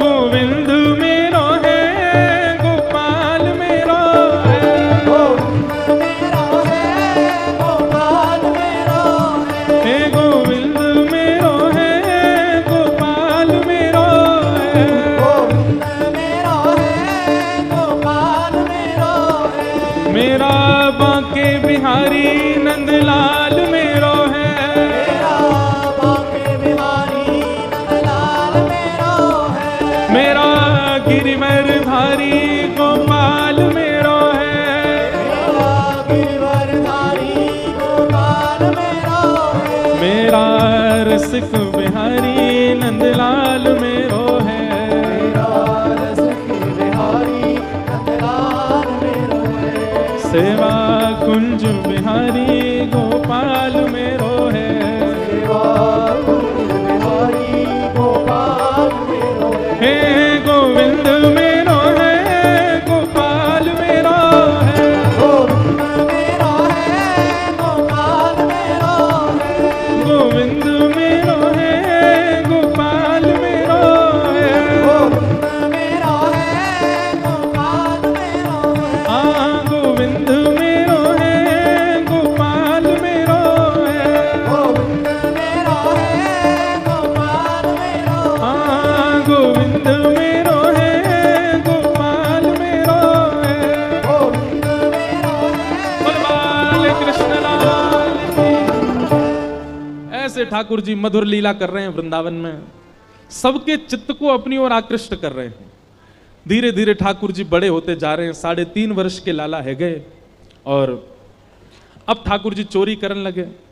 चोरी करने के पीछे मुख्य कारण कहा है, ये सब ब्रजवासी जितनों गौरस होवे सब ले जाकर के मथुरा में राजा कंस के यहाँ जमा करवा दे, में कर के रूप में, टैक्स के रूप में। ठाकुर जी ने मन में विचार किया, कंस जैसो अयोग्य प्राणी इन ब्रजवासीन के द्वारा निकारे गए गौरस को अपने पास रखेगो, हम ऐसा कुछ करेंगे कि जान ही नहीं देंगे गौरस को। और इसलिए ठाकुर जी ने चोरी करना प्रारंभ किया। मधुर लीला ठाकुर जी की होने लगी, घर घर जाके चोरी करने लगे। एक दिन यशोदा मैया, यही मास चल रहा है दामोदर मास, जिसको हम कार्तिक मास कहते हैं, इसी मास की घटना है। इसका नाम दामोदर मास क्यों पड़ा, अब वही कथा, ये दामोदर लीला है, ध्यान से सुनो। ठाकुर जी आज सवेरे सवेरे उठे, 3.5 वर्ष के हैं। कितने बड़े? 3.5 वर्ष के। ठाकुर जी उठे, पलना से जैसे ही उठे, जोड़ते अपनी आंख मीड़ी, सो जगन्नाथ भगवान की तरह पूरा काजर फैल गो ठाकुर जी को। घुंघराले केश नेक बिखर रहे हैं, मोर पिछ अपने कंठ में धारण कर रखा है, अपने शीश पर धारण कर रखा है। सुबह उठते ही बालक को कोई नहीं चाहिए, अपनी मैया चाहिए। ठाकुर जी को सबने गोद दी कि हमारे पास आ जा। नहीं, मैया कहाँ है, मैया पास जाऊंगो, मैया पास जाऊंगो। यशोदा मैया दही बिलो रही है और इतने में ठाकुर, कितनी सुंदर लीला है देखो। ठाकुर जी गए और ऐसे दही बिलोती भाई यशोदा मैया के दोनों भुजान के नीचे से भीतर आए और सामने आके मैया के आगे खड़े गए। आंखन को काजर फैल गए है, सो के उठे, आंख अभी खुले ही नहीं रही हैं, केश पूरे घुंघराले मुख पर आ रहे हैं ठाकुर जी के। और मैया से कह रहे, मैया जे बता, तो को दूध ज्यादा प्यारो है कि तेरो पूत प्यारो है, बता। मैया बोली, लाला तू भी सवेरे सवेरे उठ के कैसी बात न करो करे, चल हट जा, मुझको दही बिलोन दे। ना है मैया, पहले बता तू को दूध प्यारो कि पूत।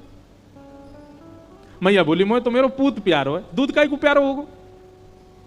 अच्छा मैया, तो फिर एक काम कर, मैं तो बहुत प्यारो लगूं ना। बोले हाँ, अपनी गोद में लिटाए के मुझको अपना दूध पिवाए दे। मैया मुझको बहुत जोर की भूख लगी है, मुझको दूध पिवाए दे। यशोदा मैया तुरंत ठाकुर जी को अपनी गोद में लिया और मैया को, ठाकुर जी दूध पी रहे हैं और मैया दही भी बिलोती जा रही है। कैसी सुंदर छवि है बंधुओं। आप सबको शायद विश्वास ना हो, पर एक ऐसी लीला आती है कि जब ठाकुर जी व्रत छोड़ के चले गए और 100 वर्ष बाद यशोदा मैया से मिले कुरुक्षेत्र में, तो जैसे ही ठाकुर जी ने यशोदा मैया को देखा, ठाकुर जी रोने लगे। और उस समय की बात है जब ठाकुर जी के नाती भी हो चुके हैं, नातियों के ब्याह भी हो चुके हैं। मतलब ठाकुर जी पर बाबा बन चुके हैं, लेकिन ठाकुर जी पर कभी काल का प्रभाव नहीं होता। ठाकुर जी सदा 16 वर्ष के ही रहते हैं। तो यशोदा मैया को 100 साल बाद देख करके ठाकुर जी अपने सिंहासन से कूद पड़े और दौड़ करके गए और यशोदा मैया को जमीन पर बैठा के उनकी गोद में लेट गए और मैया के वक्ष को अपने हाथ से टटोलने लगे और बोले, मैया मुझ को दूध पिवा, मुझ को तेरी बहुत याद आवे। 100 वर्ष बाद ठाकुर जी लगभग 111-12 वर्ष के हैं। यशोदा मैया की आयु कितनी होगी अनुमान लगाओ। उस काल में ठाकुर जी यशोदा मैया की गोद में लेट जाते हैं और कहते हैं मैया दूध पिया, और मैया दूध पिवाती है ठाकुर जी को। यशोदा मैया और श्री कृष्ण के प्रेम का वर्णन बहुत सहजता से हम कर देते हैं व्यास मंच से, पर यह इतना सहज है नहीं, अद्भुत है। यशोदा मैया का पयोधर पान करने लगे। अब लीला सुनो। यहां ठाकुर जी जैसे मैया का दूध पीने लगे, सामने चूल्हे पर अंगीठी पर गैया का दूध उबट रहा था। वहां दूर अंगीठी पर रखे भय दूध ने मन में विचार किया कि अब ठाकुर जी मेरा सेवन नहीं करेंगे, यशोदा मैया का दुग्धपान करके अपनी क्षुधा निवृत्त करेंगे और मेरा भोग नहीं लगाएंगे ठाकुर जी। तो उसने विचार किया कि आज जब ठाकुर जी ही मेरा भोग नहीं लगाएंगे तो मैं जीवित रह के क्या करूं। तो संपूर्ण दूध उबल करके उफन करके बाहर आने लगा, स्वयं को जलाने लगा, नष्ट करने लगा। यशोदा मैया यहां दही बिलो रही और मैया ने जैसे ही देखी कि दूर दूध उफन करके बाहर आ रहे हो, सो मैया ने विचार किया अरे ये तो सबरो दूध जर जाएगा। तुरंत मैया ने गोद में बैठे ठाकुर जी को नीचे पटका, दूध संभालने चली गई। ठाकुर जी खड़े है गए। अब भाई मैंने पूछी तो को दूध प्यारो की पूत, तो बोली पूत प्यारो, और बाद दूध के पास भाग गई मैया।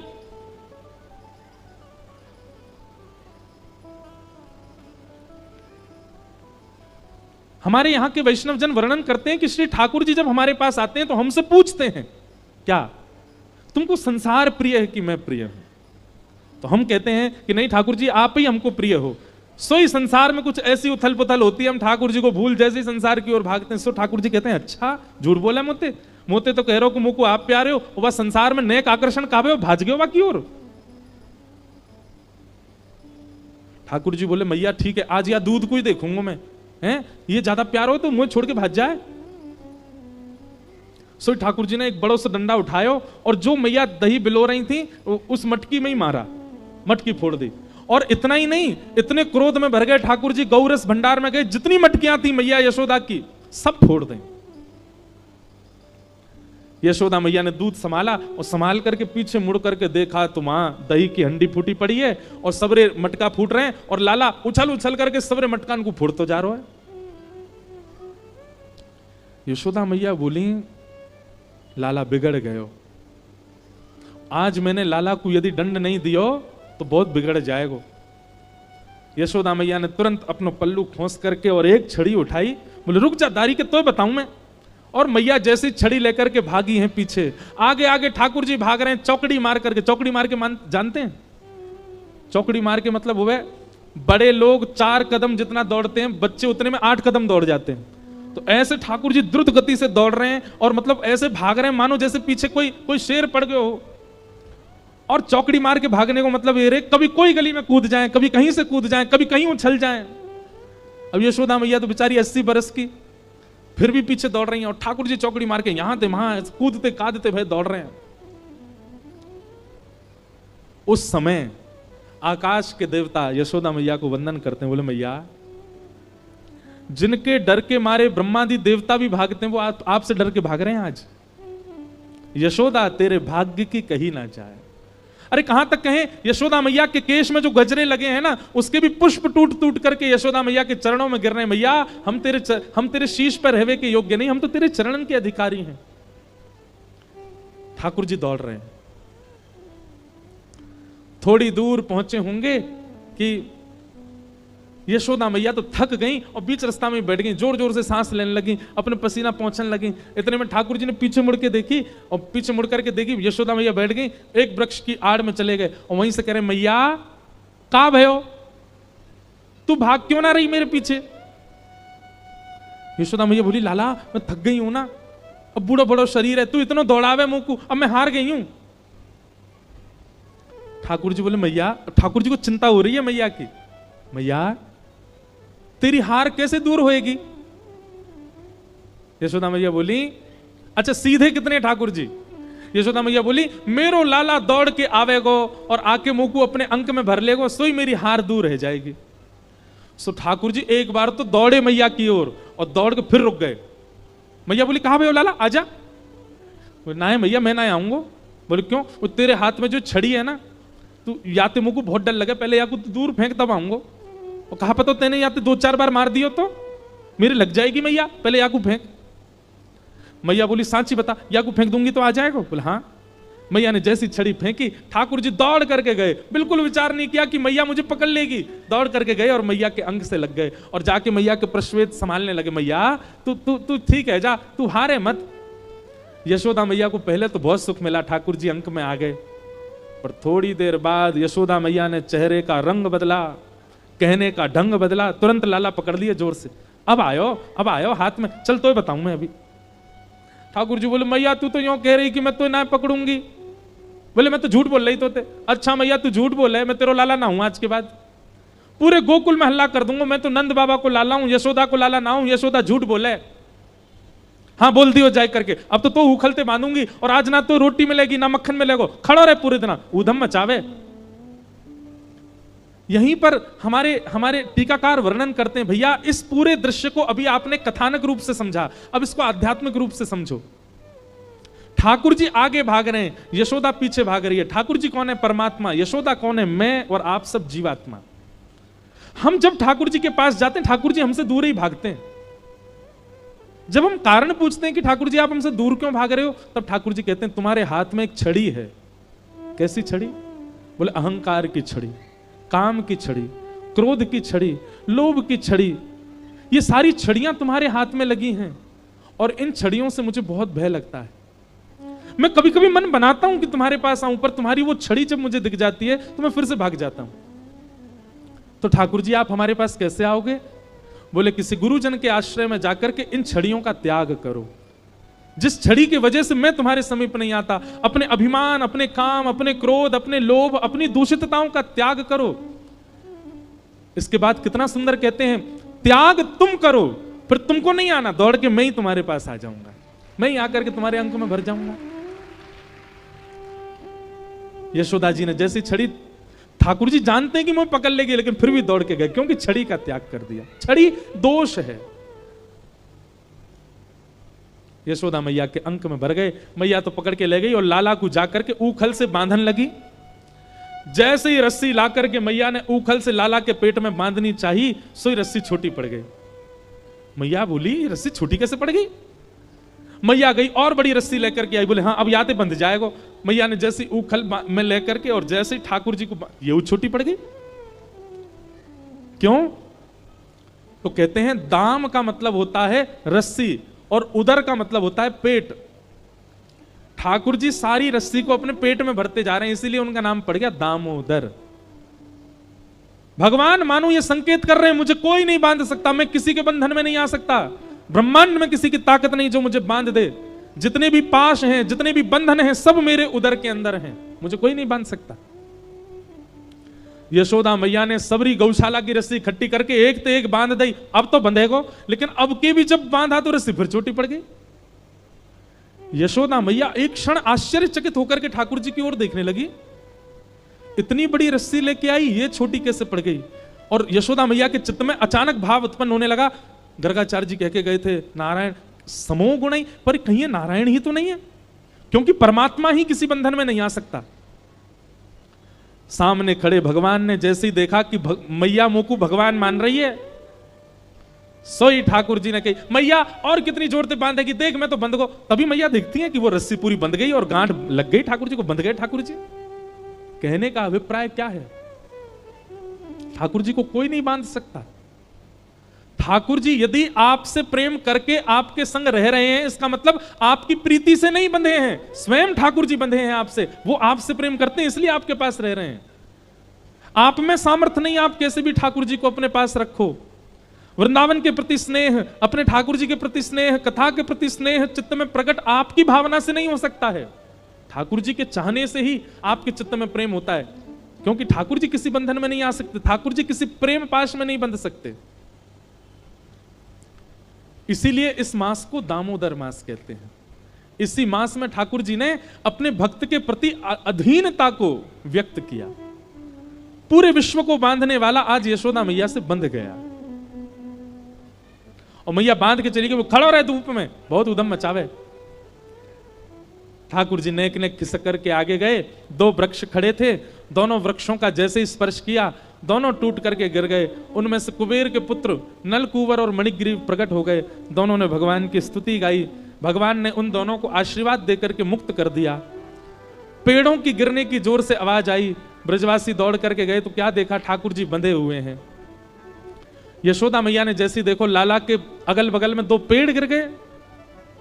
यशोदा मैया बोली, अब हमको यहां नहीं रहना, अब हम यहां नहीं रहेंगे, अब किसी और नगर में जाना है, क्योंकि जादना ते लाला भयो, कोई ना कोई संकट आ रहे हैं। तब किसी के बताने पर वृंदावन का नाम सुनाई दिया, और सब गोकुल वासियों के साथ श्री ठाकुर जी वृंदावन को प्रस्थान कर गए। बोलो वृंदावन धाम की। ठाकुर जी वृंदावन को प्रस्थान कर गए। अद्भुत है वृंदावन। अनेक बार वर्णन किया है वृंदावन का, समझना बहुत मुश्किल है वृंदावन को। मैं कहा करता हूं, वृंदावन देखने का विषय नहीं है, वृंदावन सुनने का विषय नहीं है, वृंदावन घूमने का विषय भी नहीं है, वृंदावन अनुभव का विषय है। अनुभव करो वृंदावन का। आप देखने जाओगे तो वृंदावन में आपको छोटी छोटी गलियां दिखेंगी, सुनने जाओगे तो राधा कृष्ण का नाम सुनाई देगा, लेकिन अनुभव के लिए जाओगे तो ऐसा लगेगा रोम रोम का स्पर्श श्री कृष्ण कर रहे हैं। वृंदावन सामान्य नहीं है, अद्भुत है वृंदावन। ऐसे वृंदावन को हम बारंबार प्रणाम करते हैं। ठाकुर जी वृंदावन पहुंच गए। अनेक लीला ठाकुर जी ने वृंदावन में करी, सब लीलाओं को हम प्रणाम मात्र कर लेते हैं। भगवान ने वृंदावन जाकर के अघासुर का वध किया, ब्रह्मा जी के मोह को दूर किया, कालिया नाग का मर्दन किया, धेनुकासुर का वध किया। तत्पश्चात भगवान ने 2 बार अग्नि का पान किया। गोप ग्वालों को भगवान ने अद्भुत अनुभूतियां कराई। वेणु गीत के माध्यम से गोपियों के चित्त में प्रेम प्रकट किया। एक दिन ठाकुर जी कहीं बाहर से गैया चरा करके लौटे। संपूर्ण ब्रजमंडल में सुंदर देसी घी की सुगंधी, सब 56 भोग बना रहे हैं। ठाकुर जी ने जाके नंद बाबा से पूछी, बाबा जे कौन के काज 56 भोग बनने हैं? तब नंद बाबा ने बताई, बोले लाला हम सब ब्रजवासीन के इष्ट देव हैं इंद्र, और इंद्र की पूजा के काजे हम सब 56 भोग बना रहे हैं। वह इंद्र की पूजा करें तो अतिवृष्टि अनावृष्टि जे सब नाए होयो करें। ठाकुर जी ने नंद बाबा से कही, बोले बाबा इंद्र की पूजा कर रहे हो तो फिर सूर्य की भी करो, सूर्य के प्रकाश से भी तो हमारी खेती बाड़ी होवे, और सूर्य की कर रहे हो तो फिर चंद्र की भी करो, और चंद्र की कर रहे हो तो फिर वरुण की भी करो, वरुण की कर रहे हो तो फिर वायु की भी करो। ऐसे करते करते बाबा 33 कोटि देवता हैं, सबन की पूजा करो। लेकिन आपको जीवन पूरा है जाए, वो देवता पूरे नहीं होंगे।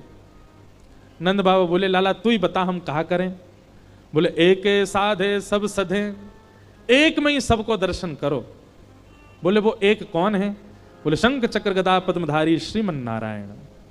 और वही नारायण हमारे ब्रजमंडल में श्री गोवर्धन रूप में विराजमान है। बोलो गोवर्धन नाथ की। सब ब्रजवासीन के सहित चलो गिरिराज पूजेंगे, गोवर्धन की पूजा करेंगे।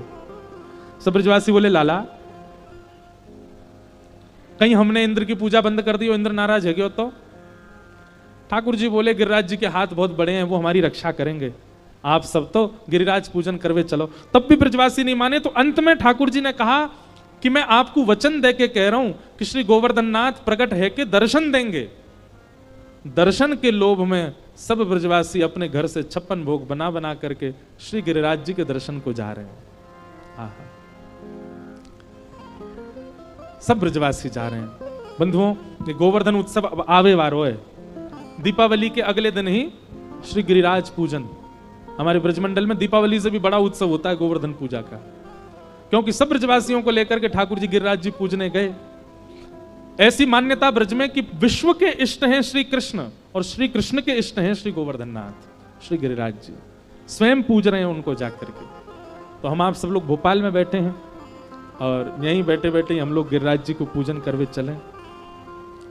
श्री गोवर्धन महाराज महाराज तेरे माथे मुकुट विराज रहो। श्री गोवर्धन महाराज महाराज तेरे माथे मुकुट विराज। ओ श्री गोवर्धन महाराज महाराज तेरे माथे मुकुट विराज रहो। श्री गोवर्धन महाराज महाराज तेरे माथे मुकुट विराज रहो। तेरे माथे मुकुट विराज रहो। तेरे माथे मुकुट विराज रहो। श्री गोवर्धन महाराज महाराज तेरे माथे मुकुट विराज रहो।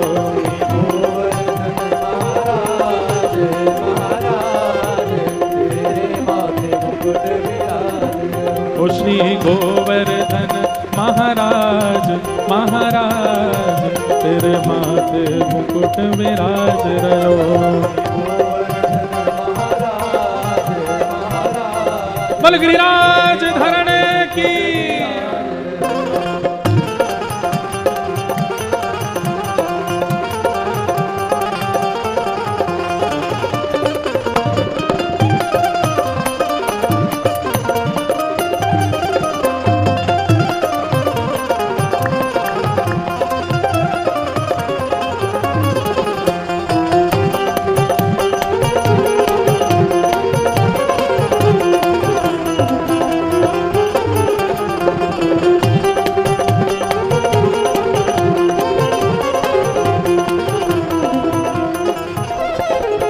तो पे पान चढ़े तो पे फूल चढ़े। पान चढ़े तो पे फूल चढ़े। तो पे पान चढ़े तो पे फूल चढ़े। पान चढ़े तो पे फूल चढ़े। ओ तो पे पान चढ़े तो पे फूल चढ़े। तो पे पान चढ़े तो पे फूल चढ़े। ओ तो पे पान चढ़े तो पे फूल चढ़े। तो पे पान चढ़े तो पे फूल चढ़े। तो पे चढ़े तो पे चढ़े तो पे चढ़े दूध की धार। हाँ धार तेरे माथे मुकुट विराज रहो। तो पे चढ़े दूध की धार। हो धार तेरे माथे मुकुट विराज। ओ श्री गोवर्धन महाराज महाराज तेरे माथे मुकुट विराज रहो।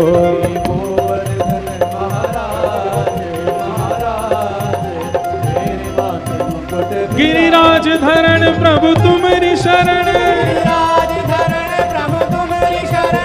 गिरिराज धरण प्रभु तुम्हारी शरण। गिरिराज धरण प्रभु तुम्हारी शरण। रखो लाज हमारी गोवर्धन। लाज हमारी गोवर्धन। रखो लाज हमारी गोवर्धन। लाज हमारी गोवर्धन। ओ गिरिराज धरण प्रभु तुम्हारी शरण। गिरिराज धरण प्रभु तुम्हारी शरण। राज धरण प्रभु तुम्हारी शरण। गिरिराज धरण प्रभु तुम्हारी शरण। ओ गिरिराज धरण प्रभु तुम्हारी शरण। गिरिराज धरण प्रभु तुम्हारी शरण। सब ब्रजवासी अपने अपने 56 भोग सामग्री लेकर के गोवर्धन पहुंचे। बैठ जाओ सब लोग। सब लोग पहुंचे। सबने जाकर के श्री गिरिराज बाबा को पूजन किया, परिक्रमा लगाई, 56 भोग पधराए, मानसी गंगा से स्नान करायो और सब ब्रजवासी हाथ जोड़ करके प्रार्थना करने लगे। सबकी भावना से श्री गोवर्धन नाथ 4 भुजा धारण करके प्रकट है गए। बोलो गोवर्धन नाथ की जय। देखो कैसी लीला। एक रूप से ठाकुर जी सामने खड़े हैं और एक रूप से 4 भुजा वारे बनकर के ऊपर गिरिराज जी पर खड़े हैं और सब ब्रजवासियों से कह रहे हैं लाओ ब्रजवासियों भोग, लाओ ब्रजवासियों भोग, लाओ ब्रजवासियों भोग। सब ब्रजवासी अपनी अपनी सामग्री लेकर के गए, अपने हाथन से ठाकुर जी को पवा रहे हैं। नेक शांति है जाए भैया, सब लोग बैठ जाओ। 10 मिनट और बैठो, फिर कथा विराम करते। सब ब्रजवासी ठाकुर जी को पूजने लगे। अच्छा देखो, एक पद है हमारे ब्रज में गाते हैं कि ठाकुर जी सबसे पहले गए गिरिराज जी के ऊपर और जाकर के गोवर्धन नाथ जी को पूजन किया, तिलक किया, आरती करी और अपने हाथन से सामग्री पवारे हैं।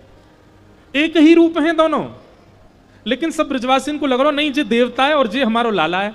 सो ठाकुर जी अपने हाथ से तिलक कर रहे हैं, अपने हाथ से पवा रहे हैं, अपने ही स्वरूप की पूजा ठाकुर जी स्वयं कर रहे हैं। और इस छवि को दूर से देख करके किशोरी जी सब सखियों से कह रही हैं, देखो यह लीला सब करत कन्हाई, एक रूप ते गिरधर पूजो, एक रूप पुजवाई। एक रूप से स्वयं पूज रहे हैं और एक रूप से स्वयं की पूजा करवा रहे हैं। इतने में मधुमंगल श्रीदामा आए और ठाकुर जी से आके कहने लगे, बोले लाला एक बात बता जी, गिरिराज बाबा बिल्कुल तेरे जैसा लग रहा है।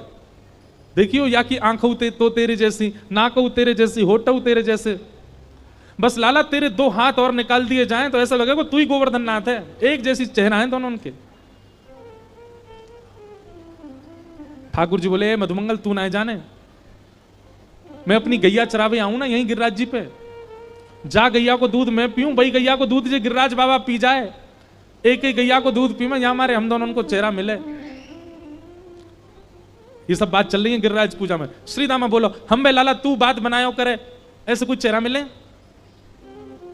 ऐसे कैसे चेहरा मिल जाएगा दूध पीवे थे। ठाकुर जी बोले, देख श्रीदामा, तेने अपनी मैया को दूध पियो, तेरी बहन ने भी पियो, तुम दोनों उनके चेहरा मिले कि ना मिले। इतने भोले हैं ब्रजवासी। हम बे लाला बात तो सांची कह रहा है, दूध पीवे तो चेहरा मिले, हमने तो सोचा ही नहीं कभी। हम बे भैया जे गोवर्धन नाथ लाला के जैसो यहाँ हमारे लग रहा हो, क्योंकि याने लाला की गैया को दूध पियो, वही गैया को दूध लाला पीवे। इतने में ग्वाला बोलो, बोले लाला एक बात बता, जा गैया को दूध हम पीवे, वही गैया को दूध बछड़ा भी तो पीवे, हम दोनों उनके चेहरा काई को ना मिले।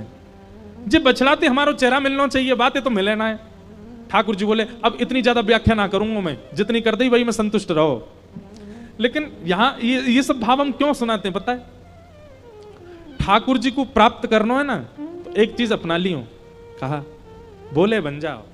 जितने सहज, जितने सरल, जितने सीधे, उतने ठाकुर जी के प्रिय। कई लोगों में चतुराई बहुत होती है, उनकी हर क्रिया चतुराई दर्शाती है। आप क्षमा करना, चतुराई व्यक्ति को संसार का प्रिय बनाती है। ठाकुर जी का प्रिय बनना है तो चतुराई त्यागनी पड़ेगी। इतने में ही इंद्र को पता चला कि मेरी पूजा बंद हो गई है। गड़गड़ करके बादलों ने आकाश को घेर लिया, मूसलाधार वर्षा होने लगी। और जैसे ही वर्षा होने लगी, त्राहिमाम करते हुए सब ब्रजवासी दौड़ने लगे। हम तो पहले ही मना कर रहे कि इंद्र की पूजा बंद मत करो, देखो नाराज है क्यों। ठाकुर जी बोले, आप सब अविश्वास मत करो, जिनकी शरण में आए उन पर भरोसा करो, वो सब करेंगे मंगल। बंधुओं, कई बार बंधुओं ऐसा भी होता है कि जब आप भक्ति के पथ पर चलते हैं तो कुछ समय बाद कोई बहुत बड़ी परीक्षा जीवन में आती है। वो इसलिए भी आती है कि ठाकुर जी आपका परीक्षण करते हैं कि इसने मुझे स्वीकार किया, एक बार देखूं विश्वास कितना है। और क्षमा करना, वो परीक्षा किसी भी रूप में आ सकती है। ठाकुर जी जैसा परीक्षक नहीं है संसार में, बहुत कठिनाइयां दे देते हैं कभी कभी तो। लेकिन एक बात याद रखना, कितनी भी कठिनाई दें, कितने भी उतार चढ़ाव दें, कितने भी गड्ढे में गिराएं, आप विश्वास प्रबल रखना, ठाकुर जी आपको छोड़ेंगे नहीं, हाथ पकड़ के ही रखेंगे, चाहे जैसी स्थिति आ जाए। मैं इस बात से लेता हूं कि महाभारत का युद्ध बहुत बड़ी कठिनाई थी पांडवों के लिए। लाक्षा भवन में जलना बहुत बड़ी कठिनाई थी पांडवों के लिए। 14 वर्ष का वनवास, 1 वर्ष का अज्ञातवास कोई सामान्य बात नहीं थी। और वह भी वो पांडव हैं जो पांडव आए दिन ठाकुर जी से मिलते हैं। पांडव चाहते तो भगवान से कह देते कि हमारे आर्तों को दूर कर दो, हमारे संकट दूर कर दो, ये महाभारत युद्ध मत होने दो, पर नहीं, सब हुआ। इसलिए पांडवों की तरह विश्वास प्रबल रखो बस। सब ब्रजवासी दौड़ने लगे। ठाकुर जी बोले, ये तो अविश्वास कर रहे हैं गिरिराज जी पे, अब मोह कछु करना पड़ेगा। गिरिराज बाबा को प्रणाम किया, बोले बाबा आपके प्रति विश्वास प्रबल हो, आप कोई और नहीं है, मेरो ही रूप है, लेकिन इनसे मैं कहूंगा कि मैं जय जाऊं तो मोह ना पूजेंगे, आपको पूज लेंगे। या हमारे आपकी पूजा करवावे लाया हूं, या हमारी कृपा करो। और श्री गोवर्धन नाथ को प्रणाम करके भगवान ने दोनों भुजाओं से एक तरफ से गिरिराज जी को अधर किया, भीतर प्रवेश करके मध्य में जाकर के बाम हस्त की कन्नी उंगली के नख पर ठाकुर जी ने 21 किलोमीटर लंबे चौड़े गिरिराज पर्वत को धारण कर लिया। बोले गिरवरधारी गोपाल की। ठाकुर जी ने धारण किया, खड़े हो गए। सब ब्रजवासी से बोले आ जाओ, सबरे खड़े आ जाओ, मैंने छतरी खोल ली है। सब ब्रजवासी पहुंच गए नीचे, अपनी गैया ने ले करके, लाखों ब्रजवासी हैं। अब गिरिराज जी कभी इतकू जामे, बीच में खड़े हैं ठाकुर जी, और कभी इतकू जामे, और जहां की तरफ गिरिराज जी झुके हैं सब ब्रजवासी अपनी अपनी छड़ी लगामे, वहीं से गिरिराज जी को ऊपर करें। तब सब ब्रजवासी कहें पूछरी के लौटा की हुप हुप प्यारे। ये प्यारे कब बोलते हैं? जैसे ही गिरिराज जी ऊपर हो जाते हैं सब ब्रजवासी कहते हैं वाह प्यारे लाला, तेने उठा लियो गिरिराज, उठा लियो, शाबाश है वंशी वाले, क्या बात है। ठाकुर जी को इतना सुख मिल रहा है। सब ब्रजवासी अपनी अपनी छड़ी लगा करके खड़े हैं, लाला उंगली लगा के खड़ो है। ब्रजवासी बोले लाला हमने छड़ी लगा ली है, उंगली नीचे कर ले अपनी। ठाकुर जी बोले शर्म नहीं आ रही, उंगली नीचे कर लूंगा, गिरिराज जी नीचे आ जाएंगे, चटनी बन जाओगे सबरे। ब्रजवासी बोले ओ देख रहे हो भैया, हूं ऐसे कह रहे हो जैसे आके उंगली पर टिक रहे हैं गिरिराज जी। ठाकुर जी बोले तो कहां टिक रहे हैं? बोले हमारी छड़ी पर टिक रहे हैं, हमने अपनी छड़ी लगा रखी है, जहां पर टिक रहे हैं गिरिराज जी। ठाकुर जी बोले भैया मान गए तुम सबरे ब्रजवासी ने, यार तुम्हारी नेक नेक सी छड़ी पर टिक रहे हैं इतने बड़े गिरिराज जी। तो बोले लाला तेरी उंगली पर टिक रहे हैं जी। ठाकुर जी बोले हम बोले चल बात मत बना, नीचे कर ले उंगली अपनी, हमने छड़ी लगा ली है। ठाकुर जी बोले धन्य है, संभालो गिरिराज जी, मैं हाथ नीचे करूं? बोले हाँ कर ले। ठाकुर जी ने जैसी नेक उंगली नीचे करी महाराज, गिरिराज जी तो नीचे आने लगे, गड़गड़ करके हिलन लगे, सबन की छड़ियां टूटने लगी, सब ब्रजवासी दबने, अरे लाला संभाल संभाल संभाल। ठाकुर जी ने फिर से उंगली लगाई और उंगली लगा के फिर खड़े हो गए। अब तो सबन की छड़ी टूट गई दूर दूर तक। सब ब्रजवासी अपनी छड़ी देख रहे हैं और फिर लाला की उंगली देख रहे हैं, कई तो ऊपर चढ़ चढ़ के उंगली को देख रहे हैं, लाला सही में यही पर टिक रहे हैं ये। ठाकुर जी बोले छेड़ मत वाए, गिर जाएंगे नीचे, चल नीचे उतर जा। अद्भुत लीला हमारे ब्रज की। सब ब्रजवासी देख रहे हैं, बोले लाला ये तेने उठा रखे हैं? ठाकुर जी बोले हम कैसे? तेरी उंगली पर गिरिराज जी कैसे आ गए? ठाकुर जी बोले हम जय जय हैं, बचपन से ही हम कहते आए। रुक जाओ, यही बात सो सबन ने मुंह जय जय बनाए दियो, जहां जाओ सब बोलते हैं महाराज जी जय जय। ठाकुर जी कह रहे हैं हम जय जय हैं। मैंने सबन ते कही, यशोदा मैया ते कही, नंद बाबा ते कही, सब गोपीन ते कही कि मैं जय जाऊं, कोई ने मेरी पूजा नहीं करी। ये मधुमंगल श्रीदामा, इन सबन ते मैं बता तो आयो बचपन ते कि मैं ही जय जय हूं, मैं ही परमात्मा हूं, मैं ही त्रिलोकी नाथ हूं, मैं ही ब्रह्मांड नायक हूं, कोई ने मेरी बात नहीं मानी। देखो आज मैंने गिरिराज जी उठा लिए, हूं ना मैं जय जय। सब ब्रजवासी बोले लाला तेरी सब बात मान लेंगे हम, तू जो कहेगो सब स्वीकार है, जे गिरिराज जी ते नहीं उठाए हैं ये बात स्वीकार है, लेकिन तू जय जय जे ना मानेंगे हम, तू भगवान ना है। तेने कोई टोना टोटका किया है, कोई बाबा ते मंत्र लिया आयो, तू वही तो तेने गिरिराज जी उठा लिए, तो मैं इतना बल कहां ते आयो। ठाकुर जी बोले धन्य है भैया, धन्य है ब्रजवासी। अरे ये सांची में मैं जय जाऊं? बोले तू लाला जो कहेगो सब स्वीकार, पर यह बात मत कहे और दोबारा मत बोलियो तू जय जय। ऐसा कौन सा काम कियो जो तू जय जय? ठाकुर जी बोले पूतना मारी, अगासुर मारो, बकासुर मारो, धेनुकासुर मारो, कालिया नाग मारो। मधुमंगल श्रीदाम बोले बस बस बस ज्यादा मत बोले, मारी तेने पूतना। लाला तेने कोई राक्षस ना मारो, तो ये तो हमारे ब्रजमंडल को इतना प्रताप है, इतना पुण्य है कि यहां राक्षस जन जैसे ही में प्रवेश करते ही मर जामे, और मरे मराए तेरे पास आ जामे, उनमें हाथ लगा दे, यूं के मैंने मारो, तेरा कोई बल ना है। सांची बता तेने कैसे उठाए? ठाकुर जी के नेत्र सजल हो गए। ये ब्रजवासी मान ही नहीं सकते कि मैं भगवान हूं। ठाकुर जी कह रहे अच्छा अच्छा ठीक है, मैं जय जय नहीं हूं, अब मैं सच्ची बता रहा हूं मैंने कैसे उठाए। बोले हाँ बता। कछु माखन को बल बढ़ो, कछु गोपन करी सहाय, श्री राधे जू की कृपा सो मैंने गिरवर लियो उठाए। अरे भैया तुम सब ब्रजवासीन के यहाँ ते चुरा चुरा के मक्खन खायो, मैंने वासे मुंह में बल आयो।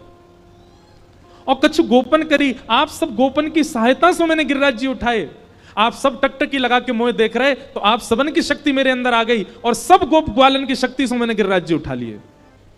गोप ग्वाल बोले तभी तो हम कहें हमें कमजोरी क्यों आ गई है इतनी ज्यादा, नेक चलवे में ही हाफन लगे हम, और नेक चलते ही ऐसा लगे कि कुछ कमजोरी सी हमारी शक्ति चुरा ली है लाला ने। बोले हाँ हाँ तुम सब गोप ग्वालन की शक्ति है मुंह में, अब क्या करें, और तो कोई चारा नहीं, ये तो कह ही नहीं सकते कि मैं भगवान हूं। श्री राधे जू की कृपा सो मैंने गिरिवर लियो उठाए। श्री किशोरी जी की कृपा से मैंने गिरिराज जी उठा लिए। बंधुओं, किशोरी जी कहीं और नहीं है, ठाकुर जी जहाँ शिला पे खड़े हैं ना, वही के पीछे किशोरी जी बैठी हैं। और कैसे बैठी हैं? बोले अपलक नेत्रों से गिरिराज जी को देख रही हैं। किशोरी जी की दृष्टि से ही एक तेज पुंज प्रकट हो रहा है, उसी पर ही गिरिराज जी टिके हुए हैं। लाला तो केवल उंगली लगा के बहानों कर रहा हो, वास्तव में गिरिराज जी तो हमारी किशोरी जी ने उठा रखे हैं। असली गिरवरधारी तो हमारी लाडली जी हैं, हमारी श्री राधा रानी है। 7 दिन तक ठाकुर जी ने उठाए गिरिराज जी, तत्पश्चात पधरा दिए। सब लोग श्री गोवर्धन नाथ जी को प्रणाम करो। डी एक पद हमारे ब्रज में गाया जाता है गिरिराज जी का, वही गा करके हम सब ये भाव रखें कि हम ब्रजवासी हैं, लाला ने गिरिराज जी उठाए हैं, हम सब भी गिरिराज जी से प्रणाम करके और फिर आज के भाव को विश्राम देंगे।